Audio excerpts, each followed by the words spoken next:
മനുഷ്യരിൽ എത്ര ജോഡി ഉമിനീർ ഗ്രന്ഥികളാണ് കാണപ്പെടുന്നത്? 3 ജോഡി. മനുഷ്യശരീരത്തിൽ 3 ജോഡി പ്രധാന ഉമിനീർ ഗ്രന്ഥികളാണുള്ളത്: പരോട്ടിഡ്, സബ്മാൻഡിബുലാർ, സബ്ലിംഗ്വൽ ഗ്രന്ഥികൾ. ഇവ ഉമിനീർ ഉത്പാദിപ്പിക്കുകയും ദഹനപ്രക്രിയയുടെ ആദ്യഘട്ടത്തിന് സഹായിക്കുകയും ചെയ്യുന്നു. ഉമിനീരിൽ അടങ്ങിയിരിക്കുന്ന ഏത് എൻസൈമാണ് അന്നജത്തെ പഞ്ചസാരയാക്കി മാറ്റുന്നത്? Ptyalin salivary amylase.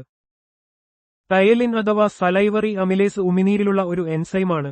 ഇത് വായിൽ വെച്ച് തന്നെ അന്നജത്തെ ലളിതമായ പഞ്ചസാര തന്മാത്രകളാക്കി മാറ്റുന്നതിലൂടെ ദഹനപ്രക്രിയ ആരംഭിക്കുന്നു. ഉമിനീരിൽ കാണുന്നതും വായിലെ ബാക്ടീരിയകളെ നശിപ്പിക്കുന്നതുമായ ആന്റിബാക്ടീരിയൽ ഗുണങ്ങളുള്ള എൻസൈം ഏതാണ്? ലൈസോസൈം. ലൈസോസൈം എന്നത് ഉമിനീരിൽ കാണുന്ന ഒരു എൻസൈമാണ്. ഇത് ബാക്ടീരിയകളുടെ കോശഭിത്തികളെ തകർത്ത് അവയെ നശിപ്പിക്കുന്നു. വായിലെ അണുബാധ തടയാൻ സഹായിക്കുകയും ദഹനപ്രക്രിയയുടെ ആദ്യഘട്ടത്തിൽ ഒരു പ്രധാന പ്രതിരോധ സംവിധാനമായി പ്രവർത്തിക്കുകയും ചെയ്യുന്നു. ആമാശയത്തിലെ ദഹനരസത്തിന് ഉയർന്ന അസിഡിറ്റി നൽകുന്നത് എന്താണ്? Hydrochloric acid. ആമാശയത്തിലെ ദഹനരസത്തിൽ അടങ്ങിയിരിക്കുന്ന ഹൈഡ്രോക്ലോറിക് ആസിഡാണ് അതിന് ഉയർന്ന അസിഡിറ്റി നൽകുന്നത്. ഇത് ഭക്ഷണത്തിലെ സൂക്ഷ്മാണുക്കളെ നശിപ്പിക്കാനും പെപ്സിൻ പോലുള്ള എൻസൈമുകൾക്ക് പ്രവർത്തിക്കാൻ അനുയോജ്യമായ അന്തരീക്ഷം ഒരുക്കാനും സഹായിക്കുന്നു. ആമാശയത്തിലെ ദഹനരസത്തിൽ പ്രധാനമായും കാണുന്ന 2 എൻസൈമുകൾ ഏതെല്ലാമാണ്? Pepsin, renin. ആമാശയത്തിലെ ദഹനരസത്തിൽ പ്രധാനമായും കാണുന്ന എൻസൈമുകളാണ് പെപ്സിനും റെനിനും. പ്രോട്ടീനുകളെ ദഹിപ്പിക്കാൻ പെപ്സിൻ സഹായിക്കുമ്പോൾ റെനിൻ പാൽ പ്രോട്ടീനുകളുടെ ദഹനത്തിന് സഹായിക്കുന്നു, പ്രത്യേകിച്ച് ശിശുക്കളിൽ. ആമാശയത്തിലെ ദഹനരസത്തിലെ പെപ്സിൻ എന്ന എൻസൈമിന്റെ പ്രധാന ധർമ്മം എന്താണ്? പെപ്സിൻ പ്രോട്ടീനുകളെ പെപ്റ്റോണുകളും പ്രോട്ടിയേസുകളും പോലുള്ള ലളിതമായ പദാർത്ഥങ്ങളാക്കി മാറ്റുന്നു. പെപ്സിൻ ഒരു പ്രോട്ടീനേസ് എൻസൈമാണ്. ഇത് ആമാശയത്തിലെ അസിഡിക് അന്തരീക്ഷത്തിൽ സജീവമായി പ്രവർത്തിക്കുന്നു. ഭക്ഷണത്തിലെ സങ്കീർണമായ പ്രോട്ടീൻ തന്മാത്രകളെ ഇത് വിഘടിപ്പിച്ച് എളുപ്പത്തിൽ ആഗിരണം ചെയ്യാൻ കഴിയുന്ന ചെറിയ പെപ്റ്റൈഡുകളാക്കി മാറ്റുന്നു. ആമാശയത്തിലെ ദഹനരസത്തിലെ റെനിൻ എന്ന എൻസൈമിന്റെ ധർമ്മം എന്താണ്? റെനിൻ പാൽ പ്രോട്ടീനുകളുടെ ദഹനത്തിന് സഹായിക്കുന്നു. റെനിൻ പ്രധാനമായും ശിശുക്കളിലാണ് കാണപ്പെടുന്നത്. ഇത് പശുവിൻ പാലിലെ കാസിൻ പോലുള്ള പ്രോട്ടീനുകളെ കട്ടപിടിപ്പിക്കാൻ സഹായിക്കുന്നു. ഇത് പാലിന്റെ ദഹനം എളുപ്പമാക്കുകയും ആമാശയത്തിൽ കൂടുതൽ നേരം നിലനിർത്തി പൂർണ്ണമായി ദഹിപ്പിക്കാൻ സഹായിക്കുകയും ചെയ്യുന്നു. പാൻക്രിയാറ്റിക് ജ്യൂസിൽ കാണുന്ന 3 പ്രധാന എൻസൈമുകൾ ഏതെല്ലാമാണ്? അവയുടെ പ്രധാന ധർമ്മങ്ങൾ എന്തൊക്കെയാണ്? ട്രിപ്സിൻ പ്രോട്ടീനുകളെ വിഘടിപ്പിക്കുന്നു. അമിലേസ് അന്നജത്തെയും പോളിസാക്കറൈഡുകളെയും വിഘടിപ്പിക്കുന്നു. ലൈപേസ് കൊഴുപ്പുകളെ വിഘടിപ്പിക്കുന്നു. പാൻക്രിയാറ്റിക് ജ്യൂസ് ദഹനത്തിന് അത്യന്താപേക്ഷിതമായ നിരവധി എൻസൈമുകൾ വഹിക്കുന്നു. ട്രിപ്സിൻ പ്രോട്ടീനുകളെയും അമിലേസ് അന്നജത്തെയും ലൈപേസ് കൊഴുപ്പുകളെയും വിഘടിപ്പിച്ച് ശരീരത്തിന് ആഗിരണം ചെയ്യാൻ കഴിയുന്ന ലളിതമായ രൂപങ്ങളാക്കി മാറ്റുന്നു. പാൻക്രിയാറ്റിക് കുടൽ രസങ്ങളിൽ കാണുന്ന ലൈപേസ് എന്ന എൻസൈമിന്റെ ധർമ്മം എന്താണ്? Lipase കൊഴുപ്പുകളെ ലിപിഡുകൾ, fatty ആസിഡുകളും ഗ്ലിസറോളുമായി വിഘടിപ്പിക്കുന്നു. ദഹനവ്യവസ്ഥയിലെ പ്രധാനപ്പെട്ട എൻസൈമുകളിലൊന്നാണ് ലൈപേസ്. ഇത് കൊഴുപ്പ് തന്മാത്രകളെ വിഘടിപ്പിച്ച് ഫാറ്റി ആസിഡുകളും ഗ്ലിസറോളുമായി മാറ്റുന്നു. ഈ ലളിതമായ രൂപങ്ങളാണ് ചെറുകുടലിൽ വെച്ച് രക്തത്തിലേക്ക് ആഗിരണം ചെയ്യപ്പെടുന്നത്. രക്തത്തിന് ചുവപ്പ് നിറം നൽകുന്ന വർണ്ണവസ്തു ഏതാണ്? ഹീമോഗ്ലോബിൻ. ഹീമോഗ്ലോബിൻ ഒരു ഇരുമ്പ് അടങ്ങിയ പ്രോട്ടീനാണ്. ഇത് ചുവന്ന രക്താണുക്കളിൽ കാണപ്പെടുന്നു. ഓക്സിജൻ വഹിച്ചുകൊണ്ട് ശരീരത്തിന്റെ വിവിധ ഭാഗങ്ങളിലേക്ക് എത്തിക്കുന്നതിൽ ഇത് ഒരു പ്രധാന പങ്ക് വഹിക്കുന്നു. ഇതിലെ ഹീം ഭാഗമാണ് രക്തത്തിന് ചുവപ്പ് നിറം നൽകുന്നത്. രക്തത്തിൽ അമിതമായ അളവിൽ വെളുത്ത രക്താണുക്കളുണ്ടാകുന്ന അവസ്ഥയെ രക്ത അർബുദം എന്നും അറിയപ്പെടുന്ന വൈദ്യശാസ്ത്രപരമായ പേരെന്താണ്? ലുക്കീമിയ. ലുക്കീമിയ എന്നത് അസ്ഥിമജ്ജയിൽ വെളുത്ത രക്താണുക്കളുടെ അസാധാരണവും അനിയന്ത്രിതവുമായ വളർച്ചയുണ്ടാകുന്ന ഒരുതരം രക്ത അർബുദമാണ്. ഇത് സാധാരണ രക്തകോശങ്ങളുടെ ഉത്പാദനത്തെ തടസ്സപ്പെടുത്തുകയും ഗുരുതരമായ ആരോഗ്യപ്രശ്നങ്ങളിലേക്ക് നയിക്കുകയും ചെയ്യുന്നു. വെളുത്ത രക്താണുക്കളിൽ WBC ഏറ്റവും വലിയ കോശം ഏതാണ്? മോണോസൈറ്റുകൾ. മോണോസൈറ്റുകൾ രക്തത്തിലെ ഏറ്റവും വലിയ വെളുത്ത രക്താണുക്കളാണ്. ഇവ രക്തത്തിൽ നിന്ന് ടിഷ്യൂകളിലേക്ക് നീങ്ങുമ്പോൾ മാക്രോഫേജുകളായി മാറുകയും രോഗകാരികളെയും കോശാവശിഷ്ടങ്ങളെയും വിഴുങ്ങിക്കൊണ്ട് രോഗപ്രതിരോധ സംവിധാനത്തിൽ പ്രധാന പങ്ക് വഹിക്കുകയും ചെയ്യുന്നു. ശരീരത്തിന്റെ അനുകൂലമായ പ്രതിരോധ പ്രതികരണത്തിനും സംരക്ഷണത്തിനും പ്രധാനമായും ഉത്തരവാദികളായ വെളുത്ത രക്താണുക്കൾ WBC ഏതാണ്? ലിംഫോസൈറ്റുകൾ. ലിംഫോസൈറ്റുകൾ ബി കോശങ്ങളും ടി കോശങ്ങളും ശരീരത്തിന്റെ അനുകൂല പ്രതിരോധശേഷിക്ക് അത്യന്താപേക്ഷിതമാണ്. ഇവ പ്രത്യേക രോഗകാരികളെ തിരിച്ചറിയുകയും അവയ്ക്കെതിരെ പ്രതിരോധം തീർക്കുകയും ദീർഘകാല പ്രതിരോധശേഷി നൽകുകയും ചെയ്യുന്നു. രക്തത്തിലെ പ്ലേറ്റ്ലെറ്റുകളുടെ പ്രധാന ധർമ്മം എന്താണ്? രക്തം കട്ടപിടിക്കാൻ സഹായിക്കുക. രക്തത്തിലെ പ്ലേറ്റ്ലെറ്റുകൾക്ക് രക്തം കട്ടപിടിപ്പിക്കുന്നതിൽ ഒരു പ്രധാന പങ്കുണ്ട്. മുറിവുകൾ ഉണ്ടാകുമ്പോൾ അവ ഒത്തുചേർന്ന് ഒരു പ്ലഗ് ഉണ്ടാക്കുകയും രക്തസ്രാവം തടയുന്നതിന് ആവശ്യമായ രാസപ്രവർത്തനങ്ങൾ ആരംഭിക്കുകയും ചെയ്യുന്നു. ഇത് ശരീരത്തിലെ അമിത രക്തനഷ്ടം തടയുന്നു. മനുഷ്യശരീരത്തിൽ രക്തകോശങ്ങളുടെ രൂപീകരണം ഹെമറ്റോബോയിസിസ് പ്രധാനമായും എവിടെയാണ് നടക്കുന്നത്? ചുവന്ന അസ്ഥിമജ്ജയിൽ.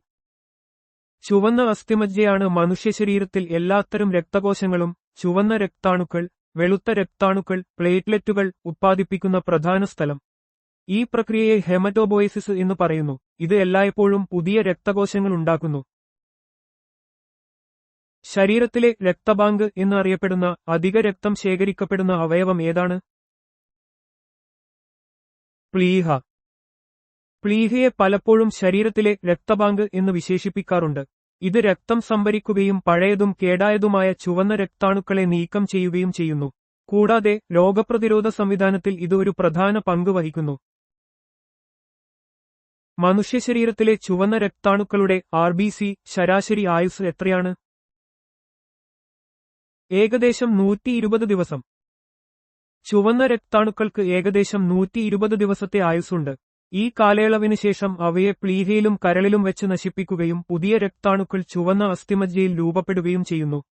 ഇത് ശരീരത്തിൽ രക്തകോശങ്ങളുടെ സന്തുലിതാവസ്ഥ നിലനിർത്താൻ സഹായിക്കുന്നു. ചുവന്ന രക്താണുക്കളുടെ RBC ശ്മശാനം എന്ന് അറിയപ്പെടുന്ന അവയവം ഏതാണ്? പ്ലീഹ.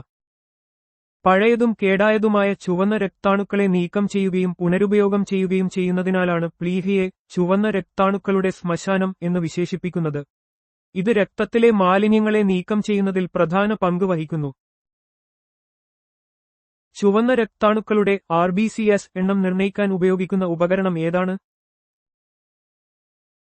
ഹെമോസൈറ്റോമീറ്റർ. ഹെമോസൈറ്റോമീറ്റർ എന്നത് രക്തത്തിലെ ചുവന്ന രക്താണുക്കൾ, വെളുത്ത രക്താണുക്കൾ, മറ്റ് കോശങ്ങൾ എന്നിവയുടെ എണ്ണം തിട്ടപ്പെടുത്താൻ ഉപയോഗിക്കുന്ന ഒരു പ്രത്യേക ഉപകരണമാണ്.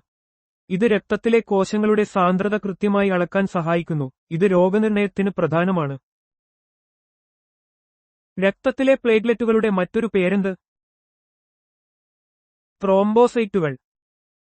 ത്രോംബോസൈറ്റുകൾ എന്നും അറിയപ്പെടുന്ന പ്ലേറ്റ്ലെറ്റുകൾ രക്തം കട്ടപിടിക്കുന്നതിൽ പ്രധാന പങ്ക് വഹിക്കുന്ന ചെറിയ കോശങ്ങളാണ്. ഇവ രക്തസ്രാവം തടയാനും മുറിവുകൾ ഭേദമാക്കാനും സഹായിക്കുന്നു. രക്തം കട്ടപിടിക്കുന്നത് തടയുന്ന മരുന്നുകൾക്ക് പൊതുവായി പറയുന്ന പേരെന്ത്? ബ്ലഡ് തിന്നേഴ്സ് രക്തം നേർപ്പിക്കുന്നവ. രക്തം കട്ടപിടിക്കുന്നത് തടയുന്ന മരുന്നുകളാണ് ആന്റികോഗുലന്റുകൾ അഥവാ ബ്ലഡ് തിന്നേഴ്സ്. ഹൃദയാഘാതം, പക്ഷാഘാതം തുടങ്ങിയ അവസ്ഥകളിൽ രക്തം കട്ടപിടിക്കുന്നത് തടയാൻ ഇവ സഹായിക്കുന്നു. വ്യത്യസ്ത മനുഷ്യ രക്തഗ്രൂപ്പുകൾ കണ്ടെത്തിയത് ആര്? Karl Landsteiner. 1901 കാൾ ലാൻഡ്സ്റ്റൈനർ മനുഷ്യരിലെ രക്തഗ്രൂപ്പുകൾ A, B, O കണ്ടെത്തി. ഈ കണ്ടെത്തൽ രക്തം കൈമാറുന്ന പ്രക്രിയയെ വിപ്ലവകരമാക്കുകയും നിരവധി ജീവൻ രക്ഷിക്കാൻ സഹായിക്കുകയും ചെയ്തു. അദ്ദേഹത്തിന് 1930 നോബൽ സമ്മാനം ലഭിച്ചു. രക്തഗ്രൂപ്പുകളുടെ വൈവിധ്യം നിർണ്ണയിക്കുന്ന ചുവന്ന രക്താണുക്കളുടെ ഉപരിതലത്തിൽ കാണുന്ന ഗ്ലൈക്കോപ്രോട്ടീനുകൾ ഏവ?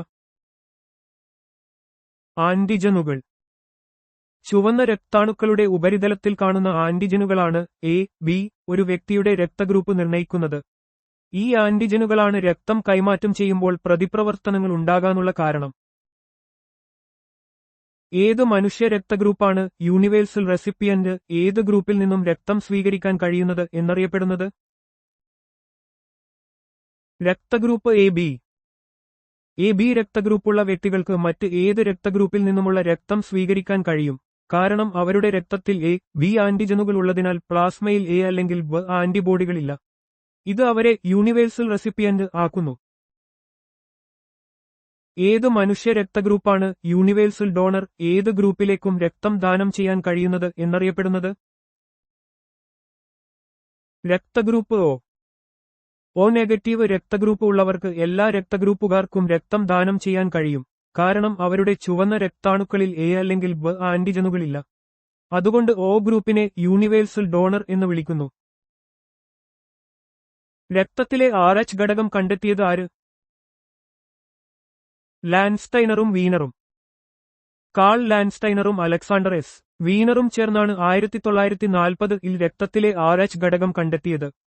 RH ഘടകം രക്തം കൈമാറ്റം ചെയ്യുമ്പോഴും ഗർഭാവസ്ഥയിലെ സങ്കീർണതകൾ തടയുന്നതിലും വളരെ പ്രധാനമാണ്. ശരീരത്തിൽ നിന്ന് ഉപാപചയ മാലിന്യങ്ങളും വിഷവസ്തുക്കളും നീക്കം ചെയ്യുന്ന ജൈവപ്രക്രിയയെ എന്തു പറയുന്നു? വിസർജനം, എക്സ്ക്രീഷൻ. ജീവികളുടെ ശരീരത്തിൽ നടക്കുന്ന ഉപാപചയ പ്രവർത്തനങ്ങളുടെ ഫലമായി ഉണ്ടാകുന്ന നൈട്രജൻ അടങ്ങിയ മാലിന്യങ്ങളും മറ്റ് വിഷവസ്തുക്കളും പുറന്തള്ളുന്ന പ്രക്രിയയാണ് വിസർജനം. വൃക്കകൾ, ശ്വാസകോശം, ത്വക്ക് എന്നിവ ഈ പ്രക്രിയയിൽ പ്രധാന പങ്ക് വഹിക്കുന്നു. മനുഷ്യശരീരത്തിലെ പ്രധാന വിസർജനാവയവങ്ങൾ ഏതെല്ലാം? ത്വക്ക്, ശ്വാസകോശം, കരൾ, വൃക്കകൾ. മനുഷ്യശരീരത്തിലെ പ്രധാന വിസർജനാവയവങ്ങളാണ് ത്വക്ക്, വിയർപ്പിലൂടെ, ശ്വാസകോശം, കാർബൺ ഡയോക്സൈഡ്, കരൾ, അമോണിയയെ യൂറിയ ആക്കുന്നു, വൃക്കകൾ, യൂറിയയും മറ്റു മാലിന്യങ്ങളും നീക്കം ചെയ്യുന്നു. ഇവയെല്ലാം മാലിന്യങ്ങളെ പുറന്തള്ളാൻ സഹായിക്കുന്നു. വൃക്കയുടെ ഘടനാപരവും പ്രവർത്തനപരവുമായ യൂണിറ്റ് എന്താണ്? നെഫ്രോൺ അഥവാ റീനൽ ട്യൂബ്യൂൾ. ഓരോ വൃക്കയിലും ദശലക്ഷക്കണക്കിന് നെഫ്രോണുകൾ അടങ്ങിയിരിക്കുന്നു. രക്തം ശുദ്ധീകരിച്ച് മാലിന്യങ്ങളും അധികജലവും മൂത്രമായി പുറന്തള്ളുന്നതിൽ നെഫ്രോൺ സുപ്രധാന പങ്ക് വഹിക്കുന്നു. ഇത് വൃക്കയുടെ അടിസ്ഥാന പ്രവർത്തന യൂണിറ്റാണ്. ഗ്ലോമെറുലസും ബോമാൻസ് കാപ്സ്യൂളും ചേർന്ന ഘടനയ്ക്ക് എന്തു പേര് പറയുന്നു? മാൽപിഗിയൻ കോർപ്പസിൽ. വൃക്കകളിലെ നെഫ്രോണുകളുടെ ഒരു പ്രധാന ഭാഗമാണ് മാൽപിഗിയൻ കോർപ്പസിൽ. രക്തം ശുദ്ധീകരിക്കുന്നതിനുള്ള ആദ്യ ഘട്ടമായ അൾട്രാഫിൽട്രേഷൻ ഇവിടെ നടക്കുന്നു. ഇത് റീനൽ കോർപ്പസിൽ എന്നും അറിയപ്പെടുന്നു. മനുഷ്യന്റെ മൂത്രത്തിലെ പ്രധാന ഘടകം ശതമാനക്കണക്കിൽ എന്താണ്? ജലം, സാധാരണയായി 95%. മനുഷ്യന്റെ മൂത്രത്തിൽ ഏകദേശം 95% ജലവും ബാക്കി യൂറിയ, ക്രിയാറ്റിനിൻ, യൂറിക് ആസിഡ്, വിവിധ ലവണങ്ങൾ എന്നിവയുമാണ് അടങ്ങിയിരിക്കുന്നത്. ശരീരത്തിലെ അധിക ജലവും മാലിന്യങ്ങളും പുറന്തള്ളുന്നതിൽ മൂത്രം ഒരു പ്രധാന പങ്ക് വഹിക്കുന്നു. മൂത്രത്തിന് ഇളം മഞ്ഞനിറം നൽകുന്ന വർണ്ണവസ്തു ഏതാണ്? Urochrome pigment. ഹീമോഗ്ലോബിന്റെ വിഘടനത്തിന്റെ ഉപോൽപ്പന്നമായ യൂറോബിലിൻ വഴിയുണ്ടാകുന്ന വർണ്ണവസ്തുവാണ് യൂറോക്രോം. ശരീരത്തിലെ ദ്രാവകത്തിന്റെ അളവിനനുസരിച്ച് മൂത്രത്തിന്റെ നിറം വ്യത്യാസപ്പെടാം. നിർജ്ജലീകരണം സംഭവിക്കുമ്പോൾ നിറം കൂടുതൽ കടും മഞ്ഞയായിരിക്കും. മനുഷ്യന്റെ മൂത്രത്തിന്റെ സാധാരണ pH മൂല്യം എത്രയാണ്? 6. മനുഷ്യന്റെ മൂത്രത്തിന്റെ pH മൂല്യം സാധാരണയായി 4.5-നും 8-നും ഇടയിൽ വ്യത്യാസപ്പെടാം. ശരാശരി 6 ആണ്. ആഹാരക്രമവും ആരോഗ്യനിലയും ഈ മൂല്യത്തെ സ്വാധീനിക്കും. മൂത്രത്തിന്റെ pH ഒരു വ്യക്തിയുടെ വൃക്കകളുടെയും മെറ്റബോളിസത്തിന്റെയും ആരോഗ്യത്തെക്കുറിച്ച് സൂചന നൽകുന്നു. വൃക്കയിലെ കല്ലുകളുടെ ഏറ്റവും സാധാരണമായ രാസഘടന എന്താണ്? Calcium oxalate. വൃക്കയിലെ കല്ലുകൾ, നെഫ്രോലിത്തിയാസിസ് ഉണ്ടാക്കുന്നതിൽ ഏറ്റവും പ്രധാനപ്പെട്ട ഘടകമാണ് കാൽസ്യം ഓക്സലേറ്റ്. ഇത് ശരീരത്തിലെ കാൽസ്യം, ഓക്സലേറ്റ് എന്നിവയുടെ അസന്തുലിതാവസ്ഥ കാരണം മൂത്രത്തിൽ പരലുകളായി അടിഞ്ഞുകൂടുന്നു. ശരിയായ ജലാംശം നിലനിർത്തുന്നത് കല്ലുകൾ ഉണ്ടാകുന്നത് തടയാൻ സഹായിക്കും. വൃക്കകളുടെ പ്രവർത്തനരഹിതമാകുന്നതുമൂലം രക്തത്തിൽ യൂറിയയുടെയും മറ്റ് നൈട്രജൻ അടങ്ങിയ മാലിന്യങ്ങളുടെയും അളവ് കൂടുന്ന അവസ്ഥയ്ക്ക് പറയുന്ന പേരെന്ത്? യൂറിമിയ. യൂറിമിയ ഒരു ഗുരുതരമായ മെഡിക്കൽ അവസ്ഥയാണ്. ഇത് വൃക്കരോഗത്തിന്റെ അവസാന ഘട്ടങ്ങളിൽ കാണപ്പെടുന്നു. വൃക്കകൾക്ക് മാലിന്യങ്ങളെ പുറന്തള്ളാൻ കഴിയാതെ വരുമ്പോൾ അവ രക്തത്തിൽ അടിഞ്ഞുകൂടുകയും ശരീരത്തിന്റെ പ്രവർത്തനങ്ങളെ ബാധിക്കുകയും ചെയ്യുന്നു. ചികിത്സിച്ചില്ലെങ്കിൽ ഇത് ജീവന് ഭീഷണിയാകാം. ഒരു വ്യക്തിയുടെ വൃക്കകൾ പ്രവർത്തനരഹിതമാകുമ്പോൾ രക്തത്തിലെ മാലിന്യങ്ങളെ അരിച്ചെടുക്കാൻ ഉപയോഗിക്കുന്ന ചികിത്സാരീതി ഏതാണ്? ഡയാലിസിസ്. വൃക്കരോഗം മൂലം വൃക്കകൾക്ക് രക്തം ശുദ്ധീകരിക്കാൻ കഴിയാതെ വരുമ്പോൾ ജീവൻ നിലനിർത്താൻ സഹായിക്കുന്ന ഒരു ചികിത്സാരീതിയാണ് ഡയാലിസിസ്. ഇത് രണ്ട് പ്രധാന രൂപങ്ങളിൽ ലഭ്യമാണ്: ഹീമോഡയാലിസിസ്, പെരിറ്റോണിയൽ ഡയാലിസിസ്. മിക്ക കരയിലെ മൃഗങ്ങളും സസ്തനികളും പ്രാഥമികമായി പുറന്തള്ളുന്ന നൈട്രജൻ മാലിന്യം ഏതാണ്? യൂറിയ. കരയിലെ മൃഗങ്ങളും സസ്തനികളും യൂറിയയെ പ്രധാന നൈട്രജൻ മാലിന്യമായി പുറന്തള്ളുന്നു. ഇത് അമോണിയയെ അപേക്ഷിച്ച് വിഷാംശം കുറഞ്ഞതും പുറന്തള്ളാൻ കുറഞ്ഞ വെള്ളം ആവശ്യമുള്ളതുമാണ്. യൂറിയ രൂപീകരണം കരളിന്റെ പ്രവർത്തനമാണ്. വരണ്ട ചുറ്റുപാടുകളിൽ, ഉദാഹരണത്തിന് ഉരഗങ്ങൾ, പക്ഷികൾ, പ്രാണികൾ, കരയിലെ ഒച്ചുകൾ, ജീവിക്കുന്ന മൃഗങ്ങൾ ജലം സംരക്ഷിക്കുന്നതിനായി പുറന്തള്ളുന്ന നൈട്രജൻ മാലിന്യം ഏതാണ്? ഈ പ്രക്രിയയ്ക്ക് എന്തു പറയുന്നു? Uric acid, uricotelism. ജലം സംരക്ഷിക്കാൻ യൂറിക് ആസിഡ് രൂപത്തിൽ നൈട്രജൻ മാലിന്യങ്ങൾ പുറന്തള്ളുന്ന പ്രക്രിയയാണ് യൂറിക്കോഡെലിസം. യൂറിക് ആസിഡിന് വിഷാംശം കുറവാണ്. ഇത് സോളിഡ് രൂപത്തിൽ പുറന്തള്ളാൻ വളരെ കുറഞ്ഞ ജലം മാത്രമേ ആവശ്യമുള്ളൂ. ഇത് വരണ്ട ആവാസവ്യവസ്ഥയിൽ ജീവിക്കുന്ന മൃഗങ്ങൾക്ക് സഹായകമാണ്. ചിലന്തികൾ പ്രാഥമികമായി പുറന്തള്ളുന്ന നൈട്രജൻ മാലിന്യം ഏതാണ്? ഗ്വാനിൻ. ചിലന്തികളും ചില മറ്റ് ചിലന്തിവർഗങ്ങളും പ്രധാനമായും ഗ്വാനിൻ എന്ന നൈട്രജൻ മാലിന്യമാണ് പുറന്തള്ളുന്നത്. ഇത് യൂറിക് ആസിഡിനേക്കാൾ വെള്ളത്തിൽ ലയിക്കാത്തതും ജലം സംരക്ഷിക്കാൻ സഹായിക്കുന്നതുമാണ്. ഈ വിസർജന രീതി അവയുടെ വരണ്ട ആവാസവ്യവസ്ഥകളോടുള്ള പൊരുത്തപ്പെടുത്തലിന്റെ ഭാഗമാണ്. എൻഡോക്രൈൻ ഗ്രന്ഥികൾ എന്നാൽ എന്താണ്? അവ എങ്ങനെയാണ് അവയുടെ സ്രവങ്ങൾ പുറത്തുവിടുന്നത്? എൻഡോക്രൈൻ ഗ്രന്ഥികൾ കുഴലുകളില്ലാത്ത ഗ്രന്ഥികളാണ്. അവ ഹോർമോണുകൾ എന്നറിയപ്പെടുന്ന സ്രവങ്ങൾ നേരിട്ട് ടിഷ്യൂ ദ്രാവകത്തിലേക്ക് പുറത്തുവിടുന്നു. അവിടെ നിന്ന് അവ രക്തപ്രവാഹത്തിലെത്തുകയും ശരീരം മുഴുവൻ പ്രചരിക്കുകയും ചെയ്യുന്നു. എൻഡോക്രൈൻ ഗ്രന്ഥികൾ ഹോർമോണുകൾ ഉത്പാദിപ്പിക്കുകയും അവ നേരിട്ട് രക്തത്തിലേക്ക് വിടുകയും ചെയ്യുന്നു. ഈ ഹോർമോണുകൾ ശരീരത്തിന്റെ വിവിധ ഭാഗങ്ങളിലെ കോശങ്ങളുമായി ആശയവിനിമയം നടത്തുകയും വളർച്ച, മെറ്റബോളിസം, പ്രത്യുത്പാദനം തുടങ്ങിയ പ്രവർത്തനങ്ങളെ നിയന്ത്രിക്കുകയും ചെയ്യുന്നു. എക്സോക്രൈൻ, എൻഡോക്രൈൻ പ്രവർത്തനങ്ങൾ ഒരുമിച്ചുള്ള ഒരു മിശ്രിത ഗ്രന്ഥിയായി തരംതിരിച്ചിരിക്കുന്ന ഗ്രന്ഥി ഏതാണ്? പാൻക്രിയാസ്. പാൻക്രിയാസ് ദഹന എൻസൈമുകൾ, എക്സോക്രൈൻ പ്രവർത്തനം, ഒരു കുഴലിലൂടെ ചെറുകുടലിലേക്ക് പുറത്തുവിടുന്നു. കൂടാതെ ഇൻസുലിൻ, ഗ്ലൂക്കഗോൺ തുടങ്ങിയ ഹോർമോണുകൾ, എൻഡോക്രൈൻ പ്രവർത്തനം, നേരിട്ട് രക്തത്തിലേക്ക് വിടുകയും രക്തത്തിലെ പഞ്ചസാരയുടെ അളവ് നിയന്ത്രിക്കുകയും ചെയ്യുന്നു. മറ്റ് എൻഡോക്രൈൻ ഗ്രന്ഥികളെ നിയന്ത്രിക്കുന്നതിനാൽ മനുഷ്യശരീരത്തിലെ ഏത് ഗ്രന്ഥിയാണ് മാസ്റ്റർ ഗ്രന്ഥി എന്നറിയപ്പെടുന്നത്? പിറ്റ്യൂട്ടറി ഗ്രന്ഥി. തലച്ചോറിന്റെ താഴെയായി സ്ഥിതി ചെയ്യുന്ന പിറ്റ്യൂട്ടറി ഗ്രന്ഥി ശരീരത്തിലെ മറ്റു പല എൻഡോക്രൈൻ ഗ്രന്ഥികളുടെയും പ്രവർത്തനങ്ങളെ നിയന്ത്രിക്കുന്ന ഹോർമോണുകൾ ഉത്പാദിപ്പിക്കുന്നു.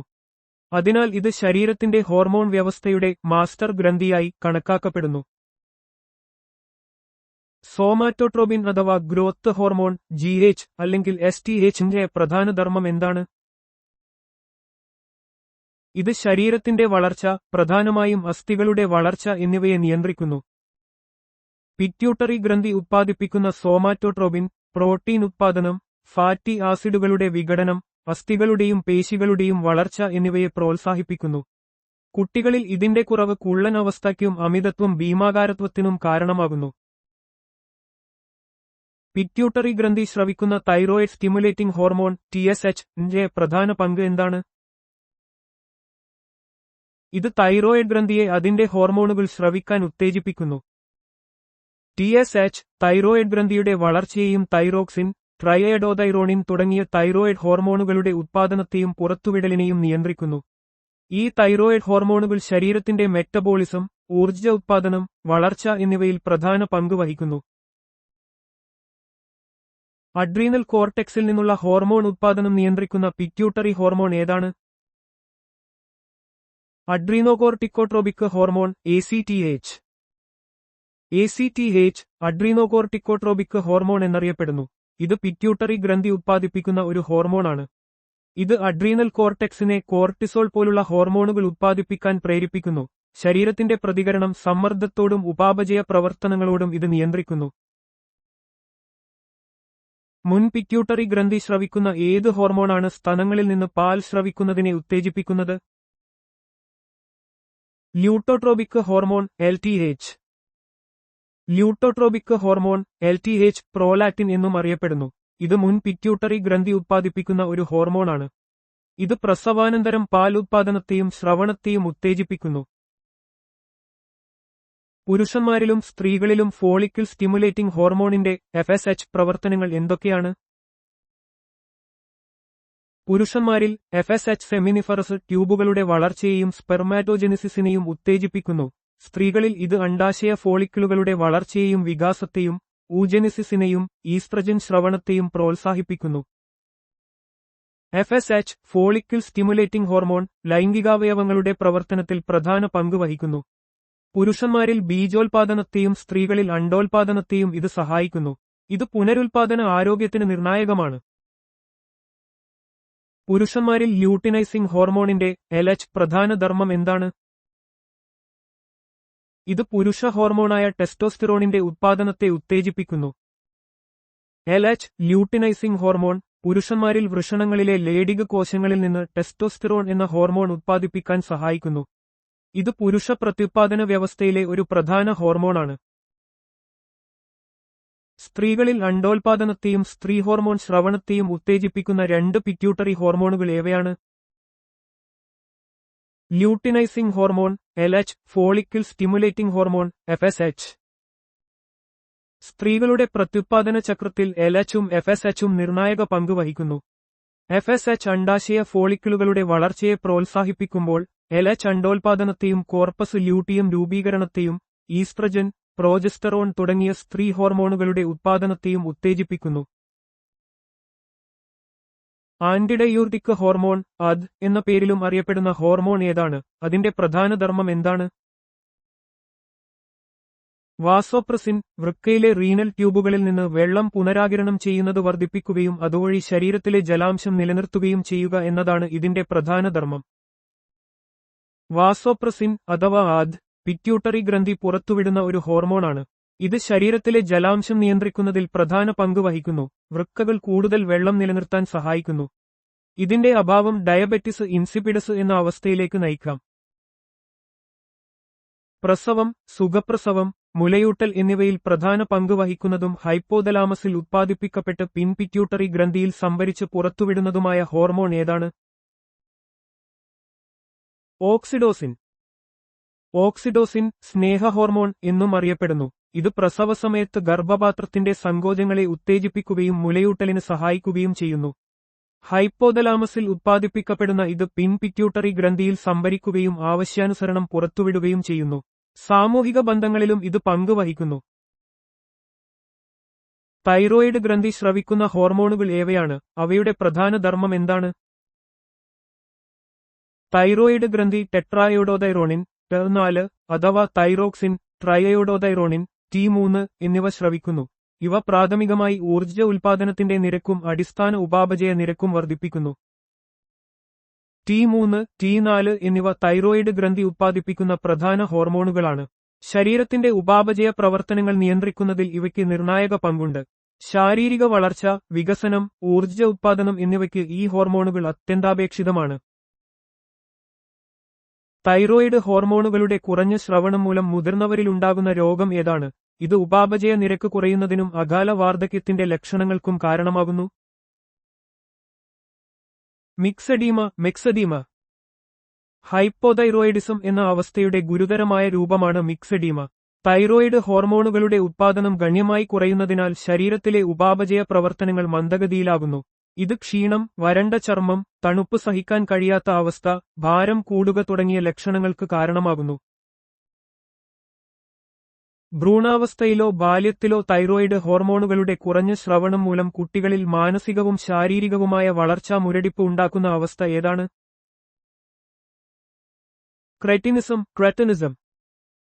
ക്രെറ്റിനിസം എന്നത് തൈറോയിഡ് ഹോർമോണുകളുടെ ഗുരുതരമായ കുറവ് കാരണം കുട്ടികളിൽ ഉണ്ടാകുന്ന ഒരു രോഗമാണ്.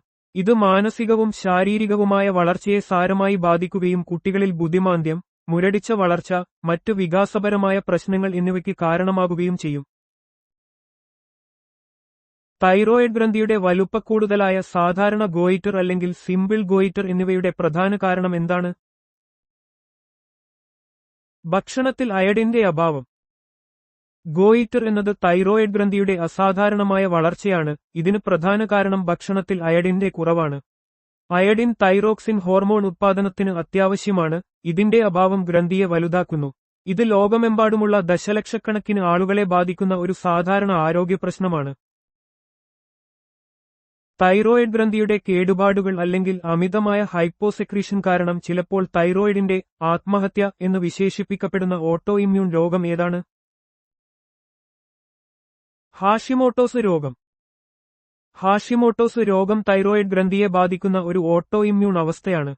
ഈ രോഗത്തിൽ ശരീരത്തിന്റെ പ്രതിരോധ സംവിധാനം തൈറോയിഡ് ഗ്രന്ഥിയെ ആക്രമിക്കുകയും നശിപ്പിക്കുകയും ചെയ്യുന്നു. ഇത് തൈറോയിഡ് ഹോർമോണുകളുടെ ഉത്പാദനം കുറയ്ക്കുന്നതിനും ഹൈപ്പോതൈറോയിഡിസത്തിനും കാരണമാകുന്നു. അമിതമായ തൈറോയിഡ് ഹോർമോൺ സ്രവം കാരണം തൈറോയിഡ് ഗ്രന്ഥിക്ക് വലുപ്പക്കൂടുതലും കണ്ണുകൾക്ക് തള്ളിച്ചയും ഉണ്ടാകുന്ന ഗ്രേവ്സ് രോഗം എന്നും അറിയപ്പെടുന്ന അവസ്ഥ ഏതാണ്? Exophthalmic goitre. ഗ്രേവ്സ് രോഗം എന്നും അറിയപ്പെടുന്ന എക്സോഫ്താൽമിക് ഗോയിറ്റർ തൈറോയിഡ് ഗ്രന്ഥി അമിതമായി ഹോർമോൺ ഉത്പാദിപ്പിക്കുന്ന ഹൈപ്പർ തൈറോയിഡിസം എന്ന അവസ്ഥയാണ്. ഇത് തൈറോയിഡ് ഗ്രന്ഥിയുടെ വലുപ്പക്കൂടുതൽ, ഹൃദയമിടിപ്പ് കൂടുക, ശരീരഭാരം കുറയുക, കണ്ണുകൾക്ക് തള്ളിച്ച, എക്സോഫ്താൽമോസ് എന്നിവയ്ക്ക് കാരണമാകാറുണ്ട്. തൈറോയിഡ് ഗ്രന്ഥിയിൽ മുഴകൾ രൂപപ്പെടുകയും ഹൃദയമിടിപ്പും ശ്വാസമെടുപ്പ് നിരക്കും വർദ്ധിക്കുകയും ചെയ്യുന്ന ടോക്സിക് മൾട്ടിനോഡുലാർ ഗോയിറ്റർ എന്നും അറിയപ്പെടുന്ന തൈറോയിഡ് രോഗം ഏതാണ്? പ്ലമ്മർസ് രോഗം. പ്ലമ്മർസ് രോഗം ടോക്സിക് മൾട്ടിനോഡുലാർ ഗോയിറ്റർ എന്നും അറിയപ്പെടുന്നു. ഇത് തൈറോയിഡ് ഗ്രന്ഥിയിൽ ഒന്നോ അതിലധികമോ മുഴകൾ രൂപപ്പെടുകയും അമിതമായി തൈറോയിഡ് ഹോർമോൺ ഉത്പാദിപ്പിക്കുകയും ചെയ്യുന്ന അവസ്ഥയാണ്. ഇത് ഹൃദയമിടിപ്പ്, ശ്വാസമെടുപ്പ് നിരക്ക് എന്നിവ വർദ്ധിപ്പിക്കുകയും ശരീരഭാരം കുറയ്ക്കുകയും ചെയ്യുന്ന ഹൈപ്പർ തൈറോയിഡിസത്തിന്റെ ലക്ഷണങ്ങൾ കാണിക്കുന്നു. കോളിപ്പ് ഹോർമോൺ എന്നും അറിയപ്പെടുന്ന ഏത് ഹോർമോണാണ് പാരാതൈറോയിഡ് ഗ്രന്ഥി ഉത്പാദിപ്പിക്കുന്നത്? പാരാതോർമോൺ. പാരാതോർമോൺ, പാരത്തോമോൺ, പാരാതൈറോയിഡ് ഗ്രന്ഥികൾ ഉത്പാദിപ്പിക്കുന്ന ഒരു ഹോർമോണാണ്. ശരീരത്തിലെ കാൽസ്യം, ഫോസ്ഫേറ്റ് നിലകൾ നിയന്ത്രിക്കുന്നതിൽ ഇത് ഒരു പ്രധാന പങ്ക് വഹിക്കുന്നു. അസ്ഥികളിൽ നിന്ന് കാൽസ്യം രക്തത്തിലേക്ക് പുറത്തുവിടാനും വൃക്കകളിൽ കാൽസ്യം വീണ്ടും ആഗിരണം ചെയ്യാനും ഇത് സഹായിക്കുന്നു. അഡ്രീനൽ കോർട്ടെക്സിൽ നിന്നുള്ള ഏത് വിഭാഗം ഹോർമോണുകളാണ് കാർബോഹൈഡ്രേറ്റ്, പ്രോട്ടീൻ, കൊഴുപ്പ് എന്നിവയുടെ മെറ്റബോളിസം നിയന്ത്രിക്കുന്നത്? അവയിൽ കോർട്ടിസോളാണ് ഏറ്റവും പ്രധാനപ്പെട്ടത്. ഗ്ലൂക്കോകോർട്ടിക്കോയിഡുകൾ. ഗ്ലൂക്കോകോർട്ടിക്കോയിഡുകൾ അഡ്രീനൽ കോർട്ടെക്സ് ഉത്പാദിപ്പിക്കുന്ന സ്റ്റിറോയിഡ് ഹോർമോണുകളാണ്. ഇവ ശരീരത്തിലെ കാർബോഹൈഡ്രേറ്റ്, പ്രോട്ടീൻ, കൊഴുപ്പ് എന്നിവയുടെ മെറ്റബോളിസത്തെ നിയന്ത്രിക്കുകയും സമ്മർദ്ദ പ്രതികരണത്തിൽ പ്രധാന പങ്ക് വഹിക്കുകയും ചെയ്യുന്നു. കോർട്ടിസോളാണ് ഈ വിഭാഗത്തിലെ ഏറ്റവും പ്രധാനപ്പെട്ട ഹോർമോൺ. അവയവമാറ്റ ശസ്ത്രക്രിയകളിൽ കോർട്ടിസോൾ ചിലപ്പോൾ കുത്തിവയ്ക്കുന്നത് എന്തുകൊണ്ടാണ്? കോർട്ടിസോൾ ശരീരത്തിന്റെ പ്രതിരോധ സംവിധാനത്തെ തടസ്സപ്പെടുത്തുകയും അതുവഴി മാറ്റിവച്ച അവയവം ശരീരം തിരസ്കരിക്കുന്നത് തടയാൻ സഹായിക്കുകയും ചെയ്യുന്നതിനാലാണ് അവയവമാറ്റ ശസ്ത്രക്രിയകളിൽ ഇത് കുത്തിവയ്ക്കുന്നത്. അവയവമാറ്റ ശസ്ത്രക്രിയകളിൽ കോർട്ടിസോൾ കുത്തിവയ്ക്കുന്നത് അവയവം തിരസ്കരിക്കുന്നത് തടയാനുള്ള പ്രതിരോധ ശേഷി കുറയ്ക്കുന്നതിനാണ്. ഇത് ശരീരത്തിന്റെ സ്വാഭാവിക പ്രതിരോധ സംവിധാനത്തെ മന്ദീഭവിപ്പിച്ച് മാറ്റിവച്ച അവയവത്തെ അന്യമായി കാണുന്നത് ഒഴിവാക്കുന്നു. അഡ്രീനൽ കോർട്ടെക്സ് ഉത്പാദിപ്പിക്കുന്ന ഏറ്റവും പ്രധാനപ്പെട്ട മിനറലോകോർട്ടിക്കോയിഡ് ഹോർമോൺ ഏതാണ്? അതിന്റെ പ്രാഥമിക ധർമ്മം എന്താണ്? ആൾഡോസ്റ്റിറോൺ. വൃക്കയിലെ കുഴലുകളാൽ ലവണങ്ങളുടെ പുനരാകിരണവും ശരീരത്തിലെ മറ്റ് ലവണങ്ങളുടെ അളവ് നിയന്ത്രിക്കലുമാണ് ഇതിന്റെ പ്രധാന ധർമ്മം. ആൾഡോസ്റ്റിറോൺ അഡ്രീനൽ കോർട്ടെക്സ് ഉത്പാദിപ്പിക്കുന്ന ഒരു മിനറലോകോർട്ടിക്കോയിഡ് ഹോർമോണാണ്. ഇത് വൃക്കകളിലെ ട്യൂബുകളാൽ സോഡിയം ലവണങ്ങളുടെ പുനരാകിരണത്തെ നിയന്ത്രിക്കുകയും ശരീരത്തിലെ ജലത്തിന്റെയും ഇലക്ട്രോലൈറ്റുകളുടെയും സന്തുലിതാവസ്ഥ നിലനിർത്താൻ സഹായിക്കുകയും ചെയ്യുന്നു. മെറ്റബോളിക് തടസ്സങ്ങളാൽ സവിശേഷമായ ഏത് രോഗമാണ് അഡ്രീനൽ കോർട്ടെക്സിന്റെ തകരാറുമൂലമുണ്ടാകുന്നത്? അഡിസൺസ് രോഗം. അഡിസൺസ് രോഗം അഡ്രീനൽ ഗ്രന്ഥികൾക്ക് കേടുപാടുകൾ സംഭവിക്കുമ്പോൾ ഉണ്ടാകുന്ന ഒരു അപൂർവ രോഗമാണ്. ഇത് കോർട്ടിസോൾ, ആൾഡോസ്റ്റിറോൺ തുടങ്ങിയ ഹോർമോണുകളുടെ ഉത്പാദനം കുറയുന്നതിന് കാരണമാകുന്നു. ഇത് ക്ഷീണം, ഭാരം കുറയുക, രക്തസമ്മർദ്ദം കുറയുക തുടങ്ങിയ ലക്ഷണങ്ങൾക്ക് വഴിയൊരുക്കുന്നു. അഡ്രീനൽ കോർട്ടെക്സുമായി ബന്ധപ്പെട്ട പ്രധാന കണ്ടെത്തലുകൾക്കും അദ്ദേഹത്തിന്റെ പേരിൽ അറിയപ്പെടുന്ന രോഗത്തിനും എൻഡോക്രൈനോളജിയുടെ പിതാവ് എന്ന് അംഗീകരിക്കപ്പെട്ടത് ആരാണ്? Thomas Addison. തോമസ് അഡിസൺ ഒരു ബ്രിട്ടീഷ് ഡോക്ടറായിരുന്നു. ഇദ്ദേഹം അഡ്രീനൽ ഗ്രന്ഥികളുടെ തകരാറുമൂലമുണ്ടാകുന്ന അഡിസൺസ് രോഗം കണ്ടെത്തി. എൻഡോക്രൈൻ സിസ്റ്റത്തെക്കുറിച്ചുള്ള അദ്ദേഹത്തിന്റെ പഠനങ്ങളും സംഭാവനകളും കാരണം എൻഡോക്രൈനോളജിയുടെ പിതാവായി അദ്ദേഹം അറിയപ്പെടുന്നു. സമ്മർദ്ദത്തോട് പ്രതികരണമായി അഡ്രീനൽ മെഡുല്ല സ്രവിക്കുന്ന രണ്ട് ഹോർമോണുകൾ ഏവ? Epinephrine, norepinephrine. ഈ ഹോർമോണുകളെ കാറ്റെക്കോളമൈനുകൾ എന്നും അറിയപ്പെടുന്നു. ഇവ ശരീരത്തെ പോരാടാനോ പലായനം ചെയ്യാനോ ഫൈറ്റ് ഓർ ഫ്ലൈറ്റ് ഉള്ള അവസ്ഥയിലേക്ക് എത്തിക്കുകയും ഹൃദയമിടിപ്പ്, രക്തസമ്മർദ്ദം, രക്തത്തിലെ പഞ്ചസാരയുടെ അളവ് എന്നിവ വർദ്ധിപ്പിക്കുകയും ചെയ്യുന്നു. അഡ്രീനൽ ഗ്രന്ഥിയിൽ നിന്ന് സ്രവിക്കുന്ന ഏത് ഹോർമോണാണ് പോരാട്ട പലായന hormone, fight and flight hormone എന്നറിയപ്പെടുന്നത്? Adrenaline, epinephrine. അഡ്രിനാലിൻ എന്നത് എപ്പിനെഫ്രിൻ എന്നും അറിയപ്പെടുന്നു. ഇതൊരു സ്ട്രെസ് ഹോർമോണാണ്. അപകടകരമായ സാഹചര്യങ്ങളിൽ ശരീരം അതിവേഗം പ്രതികരിക്കുന്നതിന് ഇത് സഹായിക്കുന്നു. സ്ത്രീകളിൽ ദ്വിതീയ ലൈംഗിക സ്വഭാവസവിശേഷതകളുടെ വികാസത്തിന് പ്രധാനമായും കാരണമാകുന്ന സ്ത്രീ ഹോർമോൺ ഏതാണ്? ഈസ്ട്രജൻ. ഈസ്ട്രജൻ എന്നത് സ്ത്രീകളിലെ പ്രധാനപ്പെട്ട ലൈംഗിക ഹോർമോണാണ്. ഇത് ആർത്തവചക്രം നിയന്ത്രിക്കാനും ഗർഭധാരണത്തിന് സഹായിക്കാനും കൂടാതെ എല്ലുകളുടെ ആരോഗ്യത്തിനും നിർണായക പങ്ക് വഹിക്കുന്നു. ഗർഭധാരണത്തിന് ആവശ്യമായ ലക്ഷണങ്ങളുടെ വികാസത്തിന് പ്രേരിപ്പിക്കുകയും അത് നിലനിർത്താൻ സഹായിക്കുകയും ചെയ്യുന്ന ഹോർമോൺ ഏതാണ്? പ്രോജസ്റ്ററോൺ. പ്രോജസ്റ്ററോൺ ഗർഭധാരണത്തിലും ഗർഭാവസ്ഥ നിലനിർത്തുന്നതിലും പ്രധാന പങ്ക് വഹിക്കുന്നു. ഇത് ഗർഭപാത്രത്തിന്റെ ആവരണം കട്ടിയാക്കുകയും ഭ്രൂണത്തിന്റെ വളർച്ചയ്ക്ക് അനുയോജ്യമായ ഒരു അന്തരീക്ഷം ഒരുക്കുകയും ചെയ്യുന്നു. ഗർഭകാലത്ത് കോർപ്പസ് ല്യൂട്ടിയത്തിൽ നിന്നും മറുപിള്ളയിൽ നിന്നും സ്രവിക്കുകയും പ്രസവം സുഗമമാക്കാൻ പ്യൂബിക് സിംഫിസിസ് മൃദുവാക്കാൻ സഹായിക്കുകയും ചെയ്യുന്ന ഹോർമോൺ ഏതാണ്? റിലാക്സിൻ. റിലാക്സിൻ ഹോർമോൺ പേശികളെയും ലിഗമെന്റുകളെയും അയവുള്ളതാക്കാൻ സഹായിക്കുന്നു. പ്രത്യേകിച്ചും പ്രസവസമയത്ത് ഇടുപ്പെല്ലിലെ സന്ധികളെ വികസിപ്പിക്കുന്നു. ഇത് പ്രസവവേദന കുറയ്ക്കാനും പ്രസവം എളുപ്പമാക്കാനും സഹായിക്കുന്നു. വൃഷണത്തിനുള്ളിലെ ഏത് പ്രത്യേക കോശങ്ങളാണ് പുരുഷ ഹോർമോണുകൾ, ആൻഡ്രോജനുകൾ സ്രവിക്കാൻ ഉത്തരവാദികൾ? ലയഡിക് കോശങ്ങൾ. ലയഡിക് കോശങ്ങൾ വൃഷണങ്ങളിലെ സെമിനിഫറസ് ട്യൂബുകൾക്കിടയിൽ കാണപ്പെടുന്നു. ടെസ്റ്റോസ്റ്റെറോൺ ഉൾപ്പെടെയുള്ള ആൻഡ്രോജനുകൾ ഉത്പാദിപ്പിക്കുന്നതിലൂടെ പുരുഷ ലൈംഗിക വളർച്ചയിലും പ്രത്യുൽപാദനത്തിലും ഇവ പ്രധാന പങ്ക് വഹിക്കുന്നു. പുരുഷ ലൈംഗിക സ്വഭാവസവിശേഷതകളുടെയും ലൈംഗിക പെരുമാറ്റത്തിന്റെയും വികാസത്തിന് കാരണമാകുന്ന പ്രാഥമിക പുരുഷ ലൈംഗിക ഹോർമോൺ ഏതാണ്? ടെസ്റ്റോസ്റ്റെറോൺ. ടെസ്റ്റോസ്റ്റെറോൺ പുരുഷന്മാരിലെ പ്രധാന ഹോർമോണാണ്. ഇത് പേശികളുടെ വളർച്ച, എല്ലുകളുടെ സാന്ദ്രത, രോമവളർച്ച, ലൈംഗികാവയവങ്ങളുടെ വികാസം, ബീജോൽപാദനം എന്നിവയ്ക്ക് അത്യന്താപേക്ഷിതമാണ്. വിറ്റാമിനുകൾ കണ്ടെത്തിയതിന് ആർക്കാണ് ക്രെഡിറ്റ് നൽകുന്നത്? Funk. Polish biochemist Casimir funk 1912 vitamin എന്ന പദം അവതരിപ്പിച്ചു.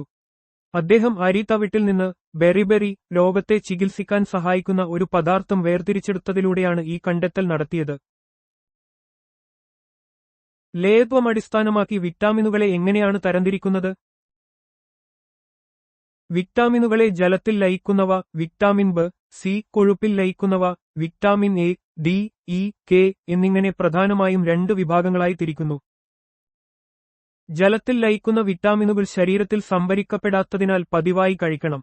കൊഴുപ്പിൽ ലയിക്കുന്ന വിറ്റാമിനുകൾ ശരീരത്തിലെ കൊഴുപ്പ് കോശങ്ങളിൽ സംഭരിക്കപ്പെടുന്നു. വിറ്റാമിൻ എയുടെ രാസനാമം എന്താണ്? റെറ്റിനോൾ. റെറ്റിനോൾ കാഴ്ചശക്തിക്കും പ്രതിരോധശേഷിക്കും ചർമ്മത്തിന്റെ ആരോഗ്യത്തിനും അത്യന്താപേക്ഷിതമായ ഒരു പോഷകമാണ്. ഇത് കണ്ണിന്റെ റെറ്റിനയിൽ പ്രകാശത്തെ ആഗിരണം ചെയ്യുന്ന പിഗ്മെന്റുകളുടെ രൂപീകരണത്തിൽ പ്രധാന പങ്ക് വഹിക്കുന്നു. ഏതു വിറ്റാമിനാണ് പലപ്പോഴും അണുബാധ തടയുന്ന വിറ്റാമിൻ എന്ന് അറിയപ്പെടുന്നത്? Vitamin A. വിറ്റാമിൻ എ ശരീരത്തിന്റെ പ്രതിരോധശേഷി വർദ്ധിപ്പിക്കുകയും ശ്ലേഷ്മസ്തരങ്ങളുടെ ആരോഗ്യം നിലനിർത്തുകയും ചെയ്യുന്നു. ഇത് അണുബാധകളെ ചെറുക്കുന്നതിൽ പ്രധാന പങ്ക് വഹിക്കുന്നതുകൊണ്ടാണ് ഇതിനെ ആന്റി ഇൻഫെക്ഷൻ വിറ്റാമിൻ എന്ന് വിശേഷിപ്പിക്കുന്നത്. റെറ്റിനോൾ എന്നും ഇത് അറിയപ്പെടുന്നു. ഏതു വിറ്റാമിന്റെ കുറവാണ് ശസ്ത്രക്രിയ വേളയിൽ അമിത രക്തസ്രാവത്തിന് കാരണമാകുന്നത്? Vitamin K. രക്തം കട്ടപിടിക്കുന്ന പ്രക്രിയയ്ക്ക് അത്യന്താപേക്ഷിതമായ വിറ്റാമിനാണ് വിറ്റാമിൻ കെ. ഇതിന്റെ കുറവ് രക്തം കട്ടപിടിക്കുന്നതിന് തടസ്സമുണ്ടാക്കുകയും ശസ്ത്രക്രിയ പോലുള്ള സാഹചര്യങ്ങളിൽ അമിത രക്തസ്രാവത്തിലേക്ക് നയിക്കുകയും ചെയ്യും. ഫൈലോക്വിനോൺ എന്നും ഇത് അറിയപ്പെടുന്നു. ഒരു ഹോർമോണായും കണക്കാക്കപ്പെടുന്ന അദ്വിതീയമായ വിറ്റാമിൻ ഏതാണ്? Vitamin D. വിറ്റാമിൻ ഡി സൂര്യപ്രകാശത്തിന്റെ സഹായത്തോടെ ചർമ്മത്തിൽ ഉൽപ്പാദിപ്പിക്കപ്പെടുന്ന ഒന്നാണ്. കാൽസ്യം ആഗിരണം ചെയ്യാനും എല്ലുകളുടെ ആരോഗ്യം നിലനിർത്താനും ഇത് സഹായിക്കുന്നു. ഇത് ശരീരത്തിൽ ഒരു ഹോർമോണായും പ്രവർത്തിക്കുന്നു എന്ന പ്രത്യേകതയുണ്ട്. വിറ്റാമിൻ എയുടെ റെറ്റിനോൾ കുറവ് മൂലമുണ്ടാകുന്ന പ്രധാന രോഗങ്ങൾ ഏതെല്ലാം? നിശാന്ത, സിറോഫ്താൽമിയ, അണുബാധകൾക്ക് സാധ്യത കൂടുന്നത് എന്നിവ. വിറ്റാമിൻ എ കാഴ്ചശക്തിക്കും രോഗപ്രതിരോധശേഷിക്കും അത്യന്താപേക്ഷിതമാണ്. ഇതിന്റെ കുറവ് റെറ്റിനയുടെ പ്രവർത്തനത്തെ ബാധിക്കുകയും നിശാന്തയ്ക്ക് രാത്രി കാഴ്ചക്കുറവ് കാരണമാവുകയും ചെയ്യും. കൂടാതെ കണ്ണിലെ വരൾച്ചയായ സിറോഫ്താൽമിയയും അണുബാധകളെ ചെറുക്കാനുള്ള ശരീരത്തിന്റെ കഴിവിനെ ഇത് ദുർബലമാക്കുന്നു. വിറ്റാമിൻ ബി1 തയാമിൻ കുറവ് മൂലമുണ്ടാകുന്ന രോഗം ഏതാണ്? ബെറി.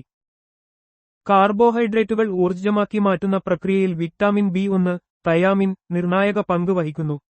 ഇതിന്റെ കുറവ് നാഡീവ്യൂഹത്തെയും ഹൃദയത്തെയും ബാധിക്കുന്ന ബെറി എന്ന രോഗത്തിലേക്ക് നയിക്കുന്നു. വിറ്റാമിൻ ബി2 റിബോഫ്ലേവിൻ കുറവുമായി ബന്ധപ്പെട്ട പ്രത്യേക രോഗാവസ്ഥ ഏതാണ്? കെയിലോസിസ്. വിറ്റാമിൻ ബി2 റിബോഫ്ലേവിൻ കോശവളർച്ചയ്ക്കും ഊർജ്ജ ഉൽപാദനത്തിനും പ്രധാനമാണ്. ഇതിന്റെ കുറവ് കെയിലോസിസ്, ചുണ്ടുകളുടെ കോണുകളിൽ വിള്ളലുകൾ, ഗ്ലോസൈറ്റിസ്, നാവിൽ വീക്കം പോലുള്ള ചർമ്മശ്ലേഷ്മ സ്തര പ്രശ്നങ്ങൾക്ക് കാരണമാകും. വിറ്റാമിൻ ബി3 നിയാസിൻ കുറവ് മൂലമുണ്ടാകുന്ന രോഗം ഏതാണ്? പെല്ലഗ്ര.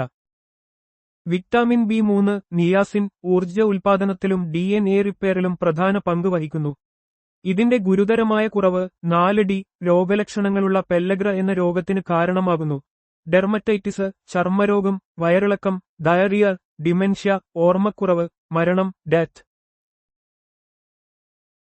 വിറ്റാമിൻ ബി5 പാൻഡോതെനിക് ആസിഡ് കുറവുമായി ബന്ധപ്പെട്ട സാധാരണ ലക്ഷണങ്ങൾ ഏതെല്ലാം? ചർമ്മരോഗം, വളർച്ച മുരടിക്കൽ, നരച്ച മുടി എന്നിവ ലക്ഷണങ്ങളിൽ ഉൾപ്പെടുന്നു. വിറ്റാമിൻ ബി5 പാൻഡോതെനിക് ആസിഡ് ഊർജ്ജ ഉൽപാദനത്തിനും ഫാറ്റി ആസിഡുകളുടെയും ഹോർമോണുകളുടെയും സമന്വയത്തിനും അനിവാര്യമാണ്. ഇതിന്റെ കുറവ് സാധാരണയായി വളരെ അപൂർവമാണെങ്കിലും ചർമ്മ പ്രശ്നങ്ങൾ, വളർച്ചക്കുറവ്, മുടി നരക്കൽ തുടങ്ങിയ ലക്ഷണങ്ങൾ കാണിക്കാം. വിറ്റാമിൻ ബി6 പിറ്റിഡോക്സിൻ കുറവ് മൂലമുണ്ടാകുന്ന അവസ്ഥകൾ ഏതെല്ലാം? അനീമിയ, ചർമ്മരോഗങ്ങൾ, പേശീവലിവ് എന്നിവ. പ്രോട്ടീൻ ഉപാപചയത്തിനും നാഡീവ്യൂഹത്തിന്റെ പ്രവർത്തനത്തിനും ചുവന്ന രക്താണുക്കളുടെ രൂപീകരണത്തിനും വിറ്റാമിൻ ബി6 പിറ്റിഡോക്സിൻ പ്രധാനമാണ്. ഇതിന്റെ കുറവ് മൈക്രോസൈറ്റിക് അനീമിയ, ഡെർമറ്റൈറ്റിസ്, ചർമ്മരോഗങ്ങൾ, പേശീവലിവ്, വിഷാദം തുടങ്ങിയ പ്രശ്നങ്ങൾക്ക് കാരണമാകാം. വിറ്റാമിൻ ബി7 ബയോട്ടിൻ കുറവ് മൂലം കാണുന്ന ലക്ഷണങ്ങൾ ഏതെല്ലാം? ചർമ്മരോഗങ്ങൾ, മുടി കൊഴിച്ചിൽ എന്നിവ.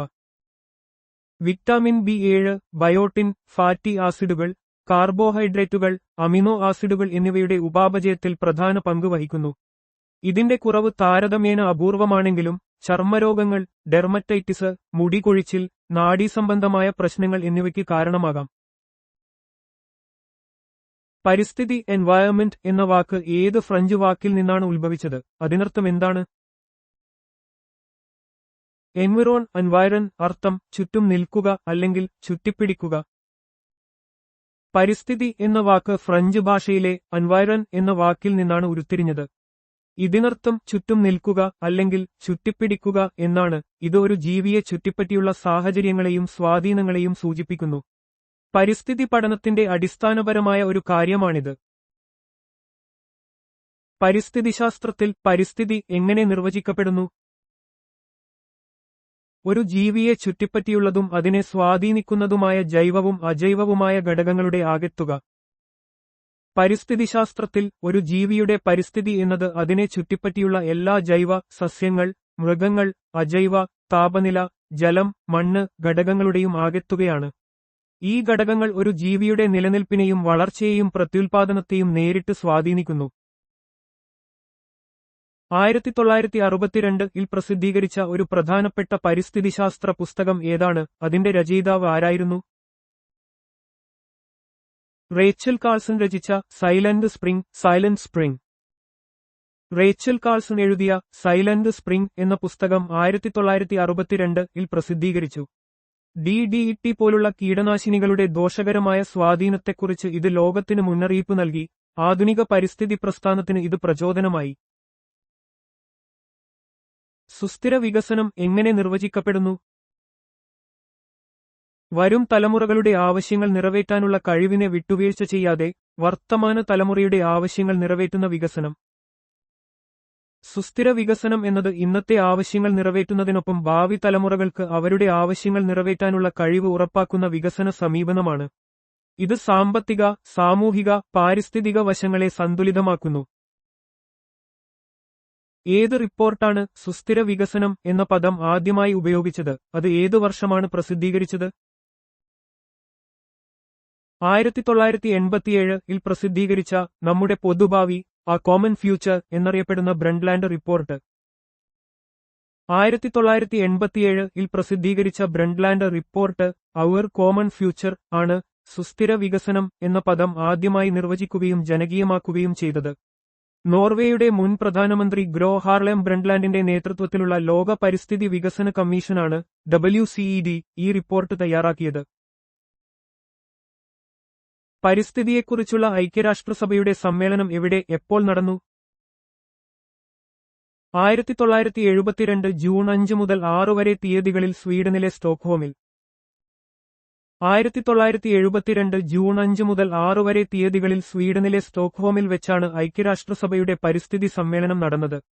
ഇത് ആദ്യത്തെ ലോക പരിസ്ഥിതി സമ്മേളനമായിരുന്നു. ഇതിന്റെ സ്മരണാർത്ഥമാണ് ജൂൺ 5 ലോക പരിസ്ഥിതി ദിനമായി ആചരിക്കുന്നത്. പരിസ്ഥിതിയെയും വികസനത്തെയും കുറിച്ചുള്ള ഐക്യരാഷ്ട്രസഭയുടെ സമ്മേളനം, ഭൗമ ഉച്ചകോടി എവിടെ, എപ്പോൾ നടന്നു?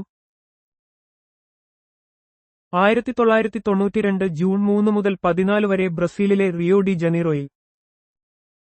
പരിസ്ഥിതിയെയും വികസനത്തെയും കുറിച്ചുള്ള ഐക്യരാഷ്ട്രസഭയുടെ സമ്മേളനം, ഭൗമ ഉച്ചകോടി 1992 ജൂൺ 3 മുതൽ 14 വരെ ബ്രസീലിലെ റിയോ ഡി ജനീറോയിൽ നടന്നു.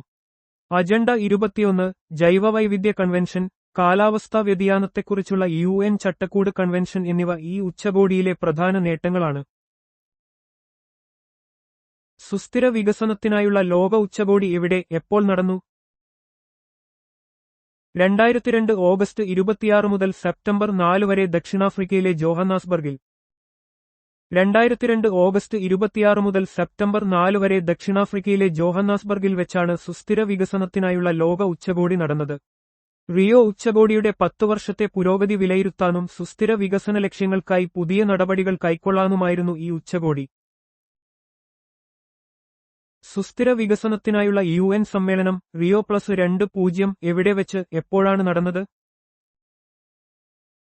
Rio de Janeiro, Brazil, 2012 June 20-22.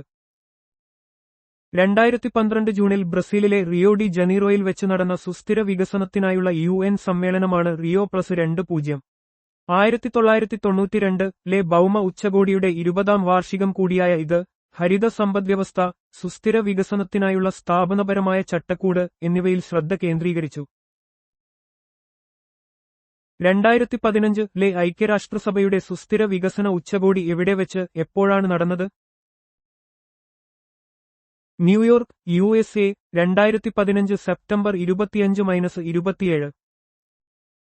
2015 സെപ്റ്റംബറിൽ ന്യൂയോർക്കിൽ വെച്ച് നടന്ന ഐക്യരാഷ്ട്രസഭയുടെ സുസ്ഥിര വികസന ഉച്ചകോടിയിൽ വെച്ചാണ് സുസ്ഥിര വികസന ലക്ഷ്യങ്ങൾ SDGs അംഗീകരിച്ചത്.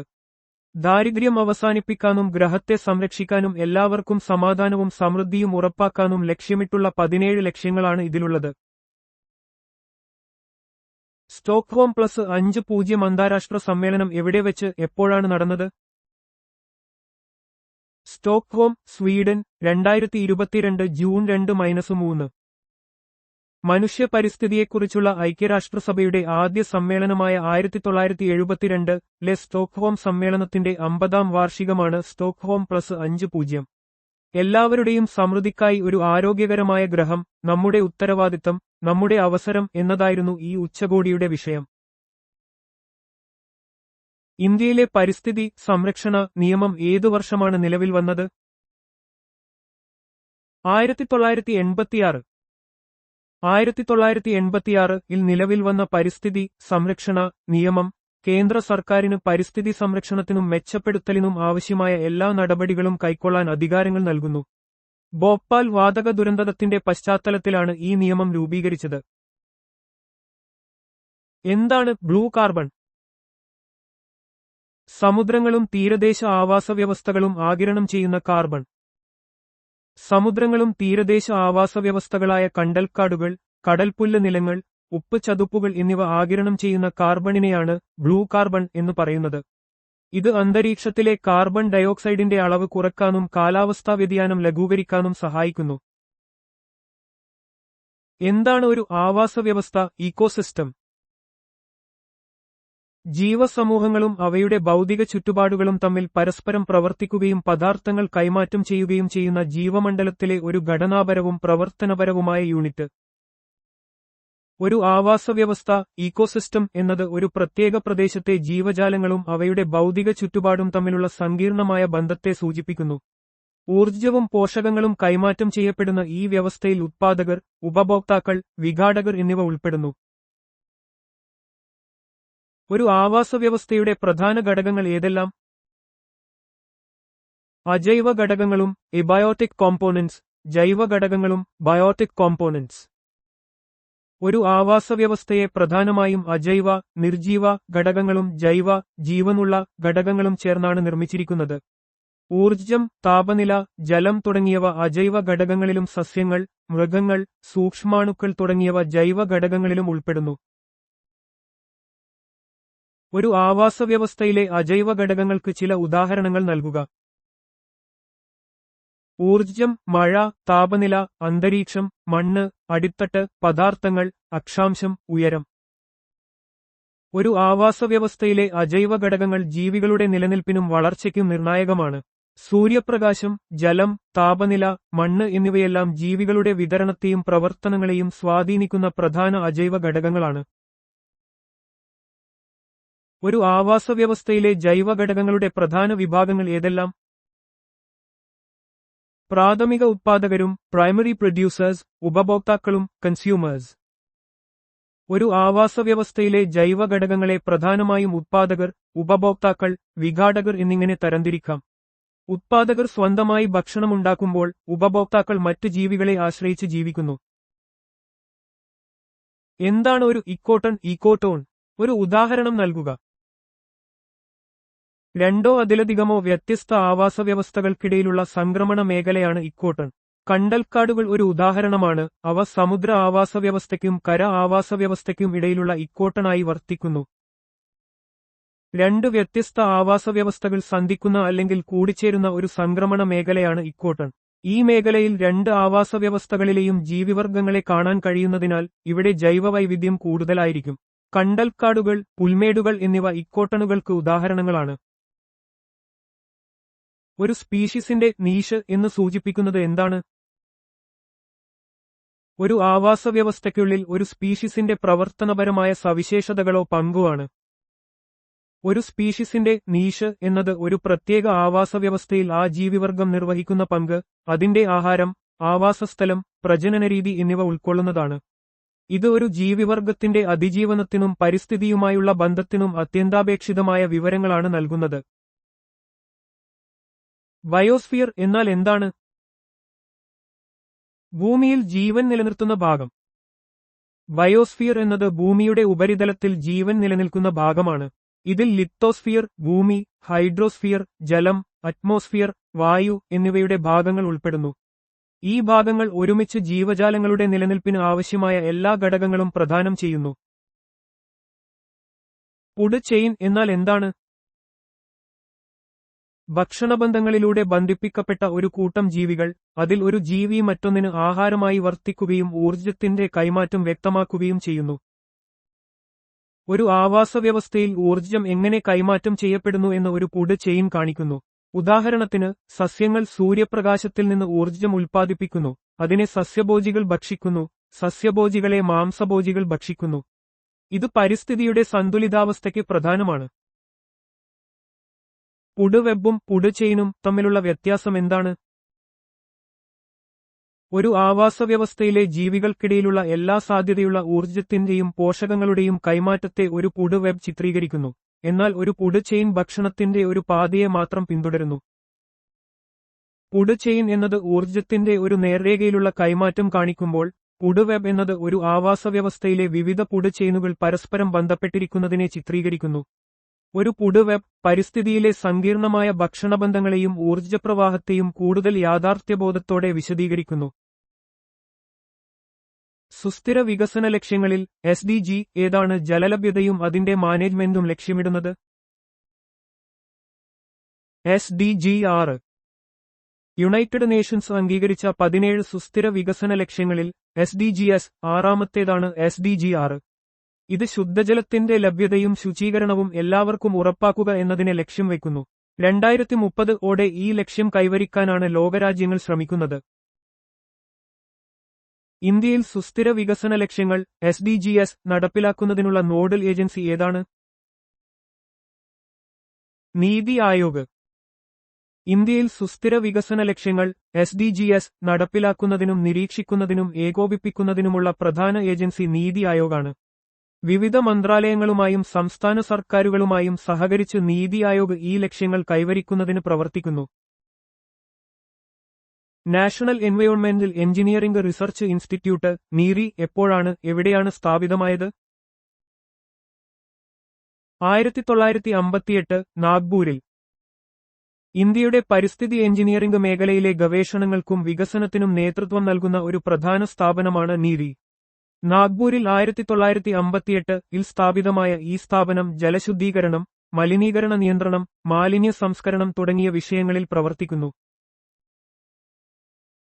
Rio+20 പ്രഖ്യാപനത്തിന്റെ തലക്കെട്ട് എന്തായിരുന്നു?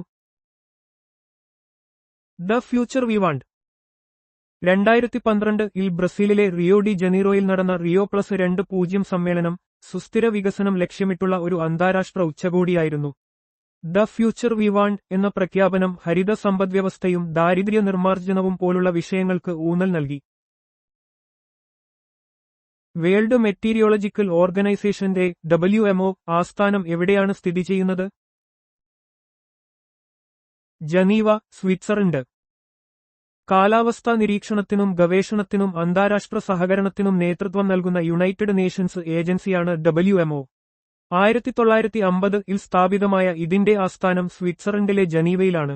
കാലാവസ്ഥാ പ്രവചനം, കാലാവസ്ഥാ വ്യതിയാനം തുടങ്ങിയ വിഷയങ്ങളിൽ ഇത് പ്രവർത്തിക്കുന്നു. യുണൈറ്റഡ് നേഷൻസ് എൻവയോൺമെന്റ് പ്രോഗ്രാമിന്റെ UNEP ആസ്ഥാനം എവിടെയാണ് സ്ഥിതി ചെയ്യുന്നത്? Nairobi, Kenya. ആഗോള പാരിസ്ഥിതിക കാര്യങ്ങൾക്ക് നേതൃത്വം നൽകുന്ന യുണൈറ്റഡ് നേഷൻസ് ഏജൻസിയാണ് UNEP. 1972 സ്ഥാപിതമായ ഇതിന്റെ ആസ്ഥാനം കെനിയയിലെ നൈറോബിയിലാണ്. പരിസ്ഥിതി സംരക്ഷണം, സുസ്ഥിര വികസനം തുടങ്ങിയ വിഷയങ്ങളിൽ ഇത് പ്രവർത്തിക്കുന്നു. ദേശീയ ഹരിത ട്രിബ്യൂണൽ NGT എന്നാണ് സ്ഥാപിതമായത്. അതിന്റെ പ്രാഥമിക ധർമ്മം എന്താണ്? 2010 സ്ഥാപിതമായി. രാജ്യത്തെ പാരിസ്ഥിതിക കേസുകൾ കൈകാര്യം ചെയ്യുക എന്നതാണ് ഒരു പ്രത്യേക ജുഡീഷ്യൽ ബോഡി എന്ന നിലയിൽ ഇതിന്റെ പ്രാഥമിക ധർമ്മം.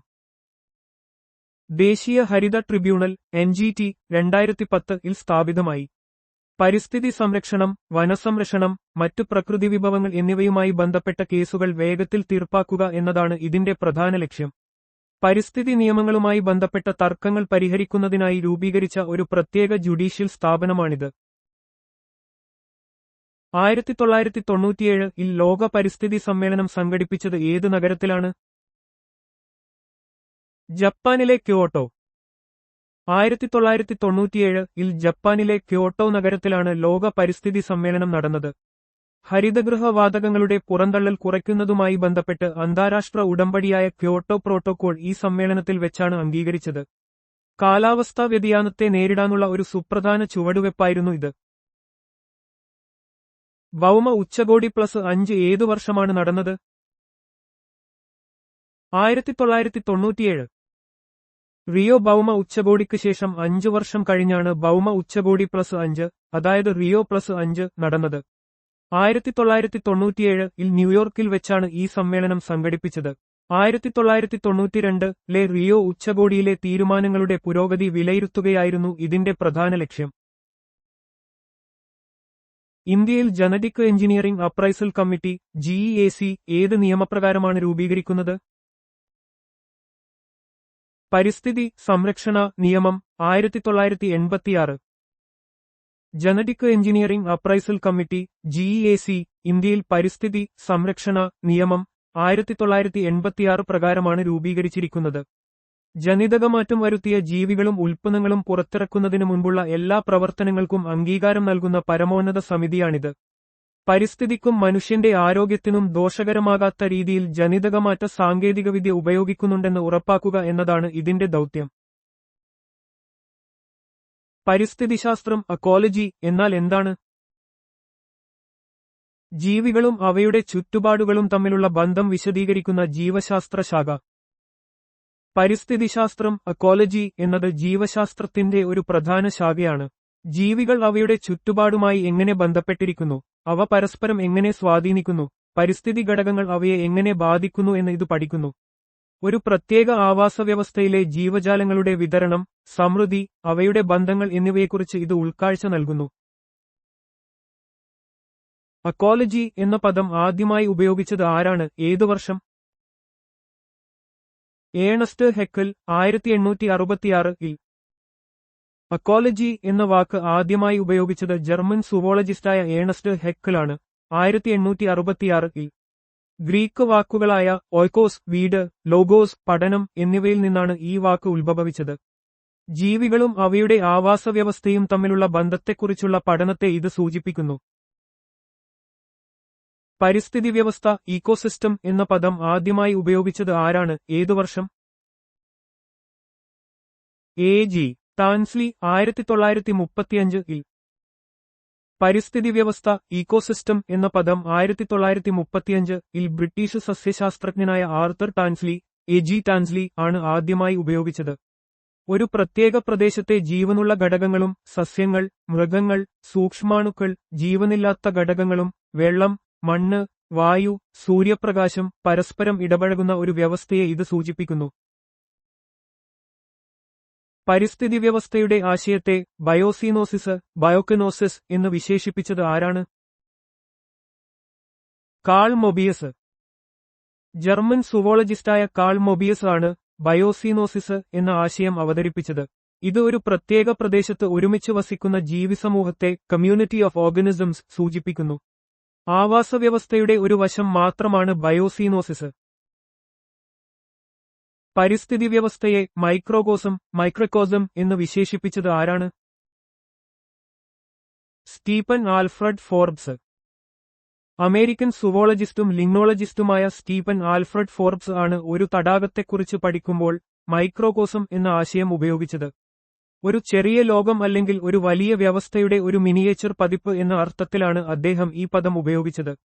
ഇത് ഒരു പരിസ്ഥിതി വ്യവസ്ഥയിലെ ജീവികളും അവയുടെ ചുറ്റുപാടും തമ്മിലുള്ള സങ്കീർണമായ ബന്ധങ്ങളെ സൂചിപ്പിക്കുന്നു. എന്താണ് എക്കോളജിക്കൽ നീഷ്, ഇക്കോളോജിക്കൽ നീച്ചെ എന്നതുകൊണ്ട് വിവക്ഷിക്കുന്നത്? ഒരു ജീവിക്ക് അതിന്റെ ആവാസവ്യവസ്ഥയിലെ ഭൗതിക സ്ഥലത്തെ മാത്രമല്ല, ജീവി സമൂഹത്തിലെ അതിന്റെ പ്രവർത്തനപരമായ പങ്കിനെയും ഇത് വിവരിക്കുന്നു. ഒരു ജീവി അതിന്റെ ആവാസവ്യവസ്ഥയിൽ എവിടെയാണ് ജീവിക്കുന്നത്, അത് എന്താണ് കഴിക്കുന്നത്, അത് മറ്റ് ജീവികളുമായി എങ്ങനെ ഇടപഴകുന്നു എന്നതിനെയെല്ലാം എക്കോളജിക്കൽ നീഷ് സൂചിപ്പിക്കുന്നു. അതായത് ഒരു ജീവിയുടെ തൊഴിലും വിലാസവും ഉൾക്കൊള്ളുന്നതാണ് അതിന്റെ എക്കോളജിക്കൽ നീഷ്. ഒരു ജീവി അതിന്റെ പരിസ്ഥിതിയിൽ വഹിക്കുന്ന പൂർണ്ണമായ പങ്കാണിത്. ഒരു ജീവി ജീവിക്കുന്ന യഥാർത്ഥ സ്ഥലത്തെ അല്ലെങ്കിൽ പരിസ്ഥിതിയെ എന്തു വിളിക്കുന്നു? ആവാസം, ഹാബിറ്റാറ്റ്.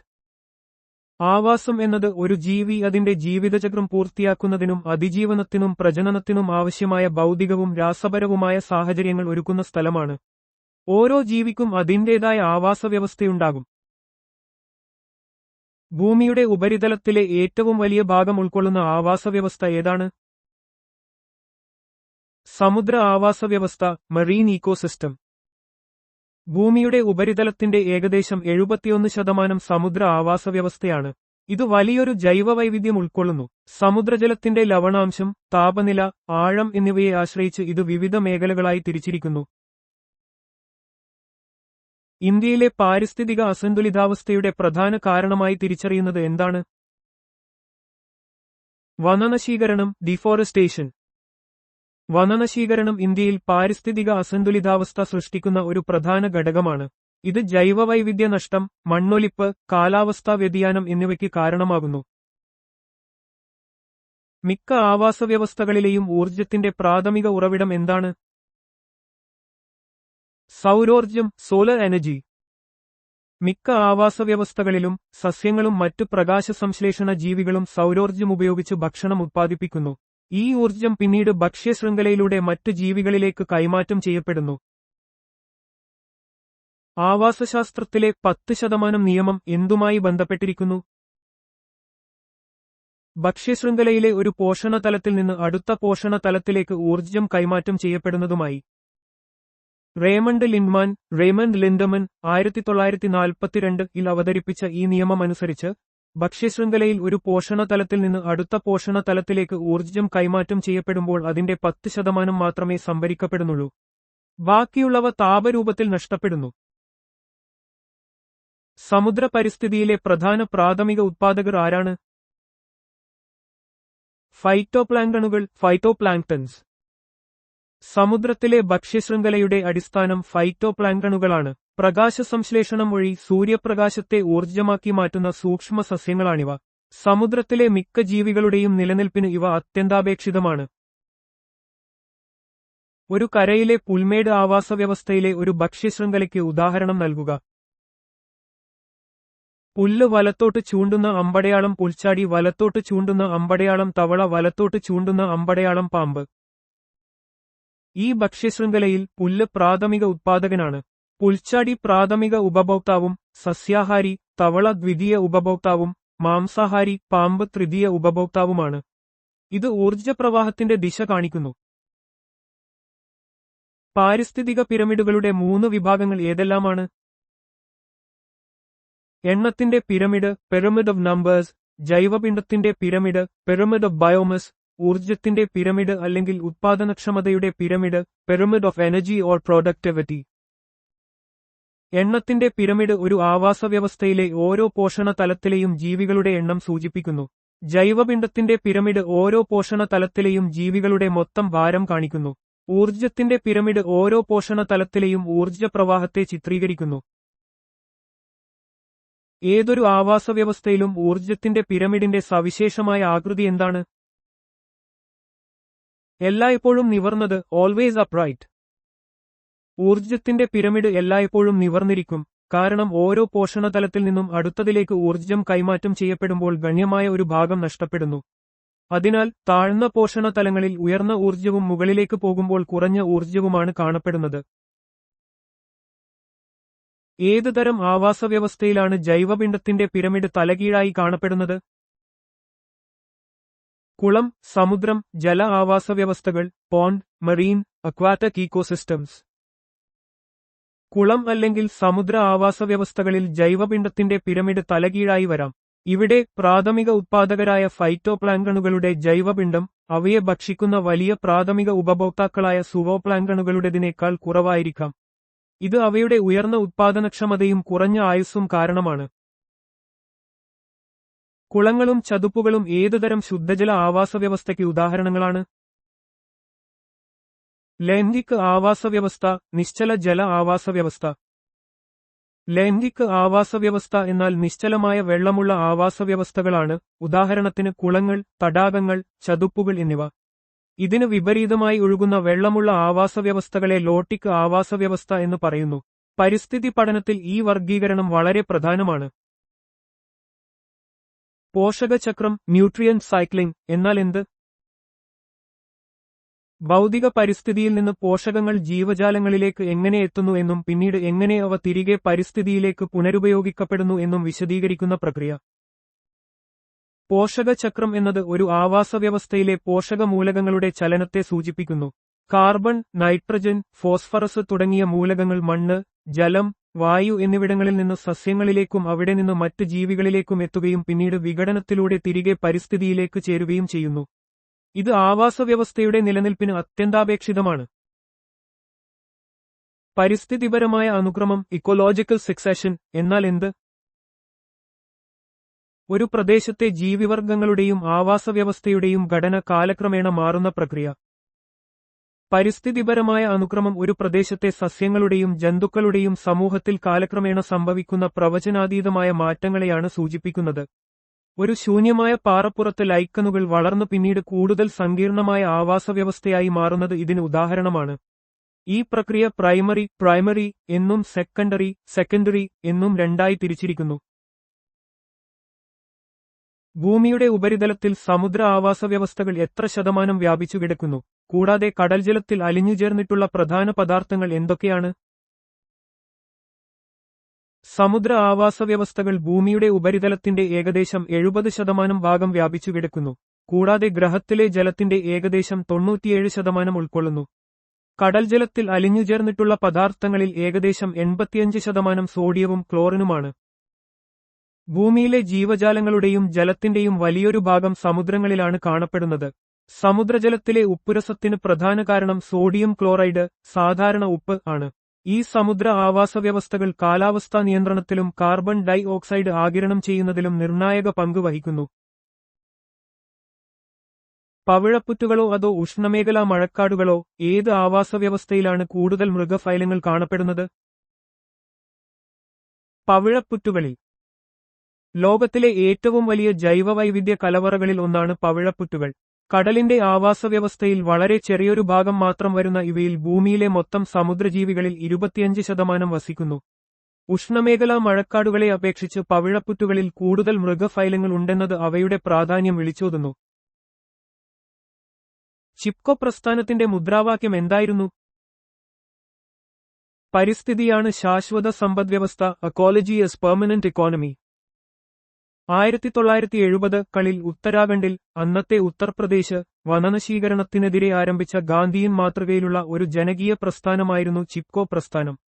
മരങ്ങളെ കെട്ടിപ്പിടിച്ച് സംരക്ഷിക്കുക എന്നതായിരുന്നു ഇവരുടെ രീതി.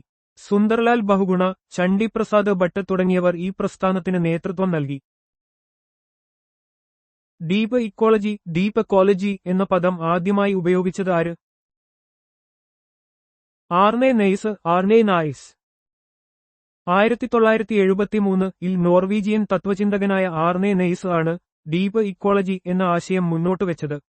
മനുഷ്യനും പ്രകൃതിയും തമ്മിലുള്ള അടിസ്ഥാനപരമായ ബന്ധത്തെക്കുറിച്ചുള്ള ഒരു പരിസ്ഥിതി തത്വചിന്തയാണിത്. മനുഷ്യരാശിയെ പ്രകൃതിയുടെ ഭാഗമായി കാണുകയും പ്രകൃതിയെ മനുഷ്യന്റെ ആവശ്യങ്ങൾക്കായുള്ള ഉപകരണം എന്നതിലുപരി അതിന് അതിന്റേതായ മൂല്യം കൽപ്പിക്കുകയും ചെയ്യുക എന്നതാണ് ഈ ആശയത്തിന്റെ കാതൽ. പരിസ്ഥിതിപരമായ ഇടം, ഇക്കോളജിക്കൽ നീച്ചെ എന്ന ആശയം ആവിഷ്കരിച്ചത് ആര്? ജോസഫ് ഗ്രിനൽ. 1917-ൽ അമേരിക്കൻ പ്രകൃതിശാസ്ത്രജ്ഞനായ ജോസഫ് ഗ്രിനൽ ആണ് പരിസ്ഥിതിപരമായ ഇടം എന്ന ആശയം ആദ്യമായി അവതരിപ്പിച്ചത്. ഒരു ആവാസവ്യവസ്ഥയിൽ ഒരു ജീവിവർഗം അതിന്റെ ആവാസസ്ഥലത്ത് എങ്ങനെ ജീവിക്കുന്നു, അത് എന്ത് കഴിക്കുന്നു, മറ്റ് ജീവികളുമായി എങ്ങനെ ബന്ധപ്പെടുന്നു എന്നതിനെല്ലാമാണ് ഈ ആശയം ഊന്നൽ നൽകുന്നത്. ഓരോ ജീവിവർഗത്തിനും അതിന്റേതായ ഒരു പ്രത്യേക ഇടമുണ്ടെന്ന് ഇത് സൂചിപ്പിക്കുന്നു. പരിസ്ഥിതി കാൽപ്പാട്, ഇക്കോളജിക്കൽ ഫുട്പ്രിന്റ് എന്താണ് നിരീക്ഷിക്കുന്നത്? അത് സാധാരണയായി ഏതൊക്കെ ഉൽപാദനപരമായ ഭൂപ്രദേശങ്ങളെയാണ് പരിഗണിക്കുന്നത്? ഒരു ജനവിഭാഗമോ വ്യക്തിയോ പ്രകൃതി വിഭവങ്ങൾ ഉപയോഗിക്കുന്നതിന്റെ അളവിനെയാണ് പരിസ്ഥിതി കാൽപ്പാട് നിരീക്ഷിക്കുന്നത്.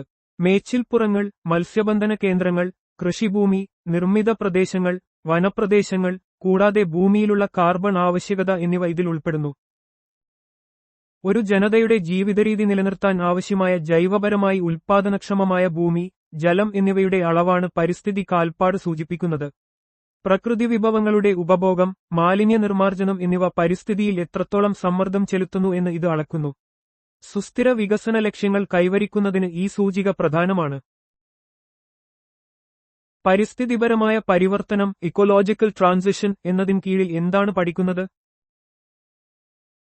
മനുഷ്യനും ഭൗതിക പരിസ്ഥിതിയും തമ്മിലുള്ള ബന്ധങ്ങൾ. ഒരു സമൂഹത്തിന്റെ സാമ്പത്തികവും സാമൂഹികവുമായ വികസനം പരിസ്ഥിതിയുമായുള്ള അവരുടെ ഇടപെടലുകളെ എങ്ങനെ മാറ്റുന്നു എന്നതാണ് പരിസ്ഥിതിപരമായ പരിവർത്തനം എന്നതുകൊണ്ട് അർത്ഥമാക്കുന്നത്. വ്യാവസായിക വിപ്ലവം പോലുള്ള വലിയ മാറ്റങ്ങൾ മനുഷ്യൻ പ്രകൃതിയെ ഉപയോഗിക്കുന്ന രീതിയിലും പരിസ്ഥിതിയിലുണ്ടാക്കുന്ന സ്വാധീനത്തിലും കാര്യമായ മാറ്റങ്ങൾ വരുത്തി. ഇത് മനുഷ്യന്റെ പ്രവർത്തനങ്ങൾ പരിസ്ഥിതിയിൽ ദീർഘകാലാടിസ്ഥാനത്തിൽ എങ്ങനെ സ്വാധീനം ചെലുത്തുന്നു എന്ന് വിലയിരുത്തുന്നു. സമുദ്ര ആവാസവ്യവസ്ഥ കരയിലെ ആവാസവ്യവസ്ഥയുടെ ഒരു ഉപവിഭാഗമാണോ? അല്ല. സമുദ്ര ആവാസവ്യവസ്ഥയും കരയിലെ ആവാസവ്യവസ്ഥയും രണ്ട് വ്യത്യസ്തവും സ്വതന്ത്രവുമായ പാരിസ്ഥിതിക വ്യവസ്ഥകളാണ്. അവയ്ക്ക് അവയുടേതായ പ്രത്യേകതകളും ജീവിവർഗങ്ങളും പരിസ്ഥിതി സാഹചര്യങ്ങളുമുണ്ട്. ഇവ പരസ്പരം ബന്ധപ്പെട്ടിരിക്കുന്നുവെങ്കിലും ഒന്നിന്റെ ഉപവിഭാഗമല്ല മറ്റൊന്ന്. ചോലിയ നൃത്തരൂപം ഏത് ഇന്ത്യൻ സംസ്ഥാനവുമായി ബന്ധപ്പെട്ടിരിക്കുന്നു? ഉത്തരാഖണ്ഡ്. ഉത്തരാഖണ്ഡിലെ കുമയൂൺ മേഖലയിൽ നിന്നുള്ള ഒരു പരമ്പരാഗത നാടോടി നൃത്തമാണ് ചോലിയ. വാളുകളും പരിചകളും ഉപയോഗിച്ച് നൃത്തം ചെയ്യുന്ന ഇത് മുൻപ് യുദ്ധങ്ങളിൽ പോകുന്നതിനു മുൻപ് അവതരിപ്പിച്ചിരുന്ന ഒരു നൃത്തരൂപമാണ്. ഇത് പ്രധാനമായും വിവാഹങ്ങൾക്കും മറ്റ് ആഘോഷങ്ങൾക്കും അവതരിപ്പിക്കുന്നു. കഥക് ഏത് ഇന്ത്യൻ പ്രദേശവുമായി ബന്ധപ്പെട്ട ഒരു ശാസ്ത്രീയ നൃത്തരൂപമാണ്? ഉത്തരേന്ത്യ, പ്രത്യേകിച്ച് ഉത്തർപ്രദേശ്. ഉത്തരേന്ത്യൻ സംസ്ഥാനങ്ങളുമായി ബന്ധപ്പെട്ട ഒരു പ്രധാനപ്പെട്ട ക്ലാസിക്കൽ നൃത്തരൂപമാണ് കഥക്. ഇത് കഥ എന്ന വാക്കിൽ നിന്ന് ഉത്ഭവിച്ചതാണ്. കഥ പറയുന്ന കല എന്നാണ് ഇതിനർത്ഥം.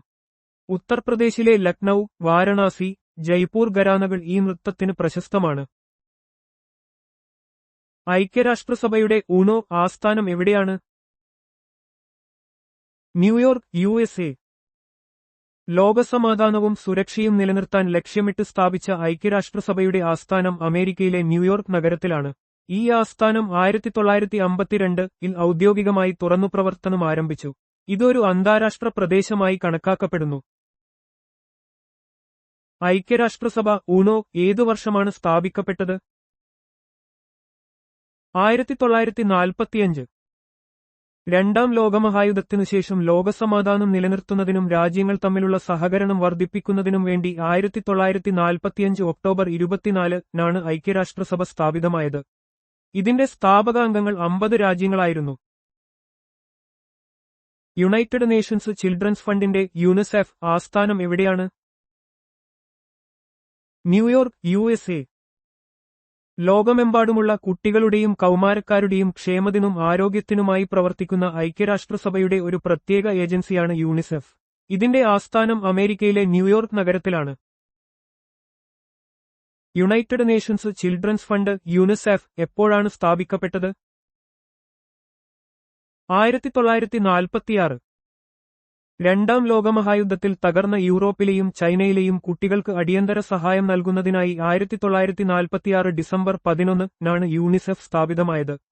പിന്നീട് ഇത് ലോകമെമ്പാടുമുള്ള കുട്ടികളുടെ ദീർഘകാല ക്ഷേമത്തിനായി പ്രവർത്തിക്കുന്ന ഒരു സ്ഥിരം ഏജൻസിയായി മാറി.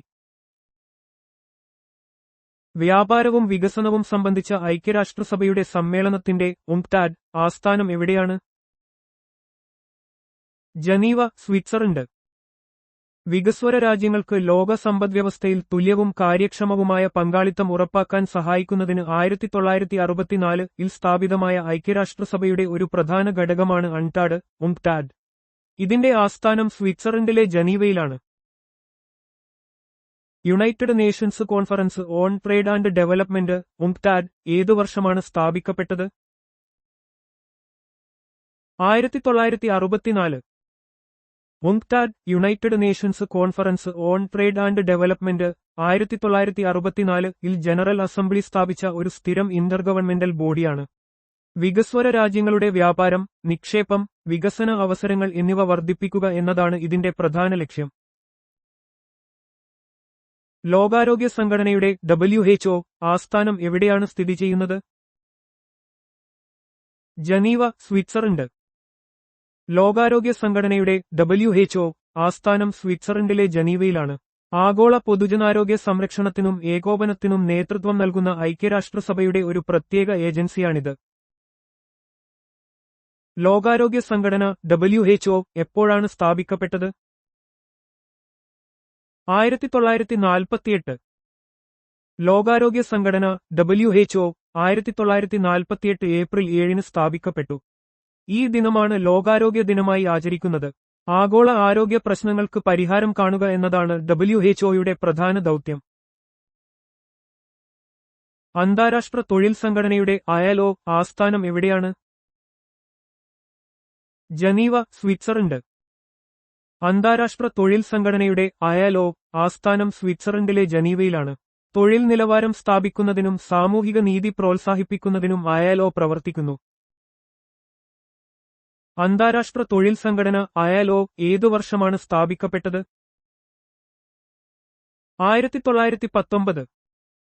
അന്താരാഷ്ട്ര തൊഴിൽ സംഘടന ILO 1919 ൽ വേഴ്സായ് ഉടമ്പടി പ്രകാരമാണ് സ്ഥാപിതമായത്. തൊഴിൽ മേഖലയിലെ അവകാശങ്ങൾ സംരക്ഷിക്കുന്നതിനും മെച്ചപ്പെട്ട തൊഴിൽ സാഹചര്യങ്ങൾ ഉറപ്പാക്കുന്നതിനും ഇത് പ്രവർത്തിക്കുന്നു. ഇന്റർനാഷണൽ കമ്മിറ്റി ഓഫ് റെഡ് ക്രോസിന്റെ ക്രോസ് ആസ്ഥാനം എവിടെയാണ് സ്ഥിതി ചെയ്യുന്നത്? Geneva, Switzerland. International committee of red ക്രോസിന്റെ ക്രോസ് ആസ്ഥാനം സ്വിറ്റ്സർലൻഡിലെ ജനീവയിലാണ്. യുദ്ധങ്ങളിലും മറ്റ് സായുധ സംഘട്ടനങ്ങളിലും ദുരിതമനുഭവിക്കുന്നവരെ സഹായിക്കുക എന്നതാണ് ക്രോസിയുടെ ദൗത്യം. International committee of red cross എപ്പോഴാണ് സ്ഥാപിക്കപ്പെട്ടത്? 1863. International committee of red cross 1863 ൽ ഹെൻറി ഡ്യൂനന്റാണ് സ്ഥാപിച്ചത്. യുദ്ധത്തിന്റെ ഇരകളെ സംരക്ഷിക്കുന്നതിനും അന്താരാഷ്ട്ര മാനുഷിക നിയമങ്ങൾ പ്രോത്സാഹിപ്പിക്കുന്നതിനും ഇത് പ്രവർത്തിക്കുന്നു. ലോക വ്യാപാര സംഘടനയുടെ WTO ആസ്ഥാനം എവിടെയാണ്? Geneva, Switzerland. ലോക വ്യാപാര സംഘടനയുടെ WTO ആസ്ഥാനം സ്വിറ്റ്സർലൻഡിലെ ജനീവയിലാണ്. അന്താരാഷ്ട്ര വ്യാപാര നിയമങ്ങൾ രൂപീകരിക്കുകയും നടപ്പിലാക്കുകയും ചെയ്യുന്ന ഒരു ആഗോള സംഘടനയാണിത്. ലോക വ്യാപാര സംഘടന WTO ഏതു വർഷമാണ് സ്ഥാപിക്കപ്പെട്ടത്? 1995. ലോക വ്യാപാര സംഘടന WTO 1995 ജനുവരി 1 സ്ഥാപിതമായി. ഗാട്ട് ഉടമ്പടിക്ക് ശേഷം ആഗോള വ്യാപാരം നിയന്ത്രിക്കുന്ന പ്രധാന സ്ഥാപനമായി WTO പ്രവർത്തിക്കുന്നു. United Nations educational, scientific and cultural ഓർഗനൈസേഷന്റെ യുനെസ്കോ ആസ്ഥാനം എവിടെയാണ് സ്ഥിതി ചെയ്യുന്നത്? Paris, France. United Nations educational, scientific and cultural ഓർഗനൈസേഷന്റെ യുനെസ്കോ ആസ്ഥാനം ഫ്രാൻസിലെ പാരീസിലാണ്. വിദ്യാഭ്യാസം, ശാസ്ത്രം, സംസ്കാരം എന്നിവയിലൂടെ ലോകസമാധാനം പ്രോത്സാഹിപ്പിക്കുകയാണ് യുനെസ്കോയുടെ ലക്ഷ്യം. ഐക്യരാഷ്ട്രസഭയുടെ വിദ്യാഭ്യാസ, ശാസ്ത്ര, സാംസ്കാരിക സംഘടന യുനെസ്കോ എപ്പോഴാണ് സ്ഥാപിക്കപ്പെട്ടത്? 1945. യുനെസ്കോ 1945 ൽ സ്ഥാപിക്കപ്പെട്ടു. വിദ്യാഭ്യാസം, ശാസ്ത്രം, സംസ്കാരം, വിവരസാങ്കേതികവിദ്യ എന്നിവയിലൂടെ ലോകസമാധാനത്തിനും സുരക്ഷയ്ക്കും സംഭാവന നൽകുക എന്നതാണ് ഇതിന്റെ പ്രധാന ലക്ഷ്യം. പാരീസ് ആസ്ഥാനമായാണ് യുനെസ്കോ പ്രവർത്തിക്കുന്നത്. ലോക കാലാവസ്ഥാ സംഘടനയുടെ WMO ആസ്ഥാനം എവിടെയാണ്? Geneva, Switzerland. ലോക കാലാവസ്ഥാ സംഘടനയുടെ WMO ആസ്ഥാനം സ്വിറ്റ്സർലൻഡിലെ ജനീവയിലാണ്. കാലാവസ്ഥാ നിരീക്ഷണം, കാലാവസ്ഥാ വ്യതിയാനം, ജലവിഭവ മാനേജ്മെന്റ് തുടങ്ങിയ വിഷയങ്ങളിൽ അന്താരാഷ്ട്ര സഹകരണം പ്രോത്സാഹിപ്പിക്കുക എന്നതാണ് ഇതിന്റെ പ്രധാന ധർമ്മം.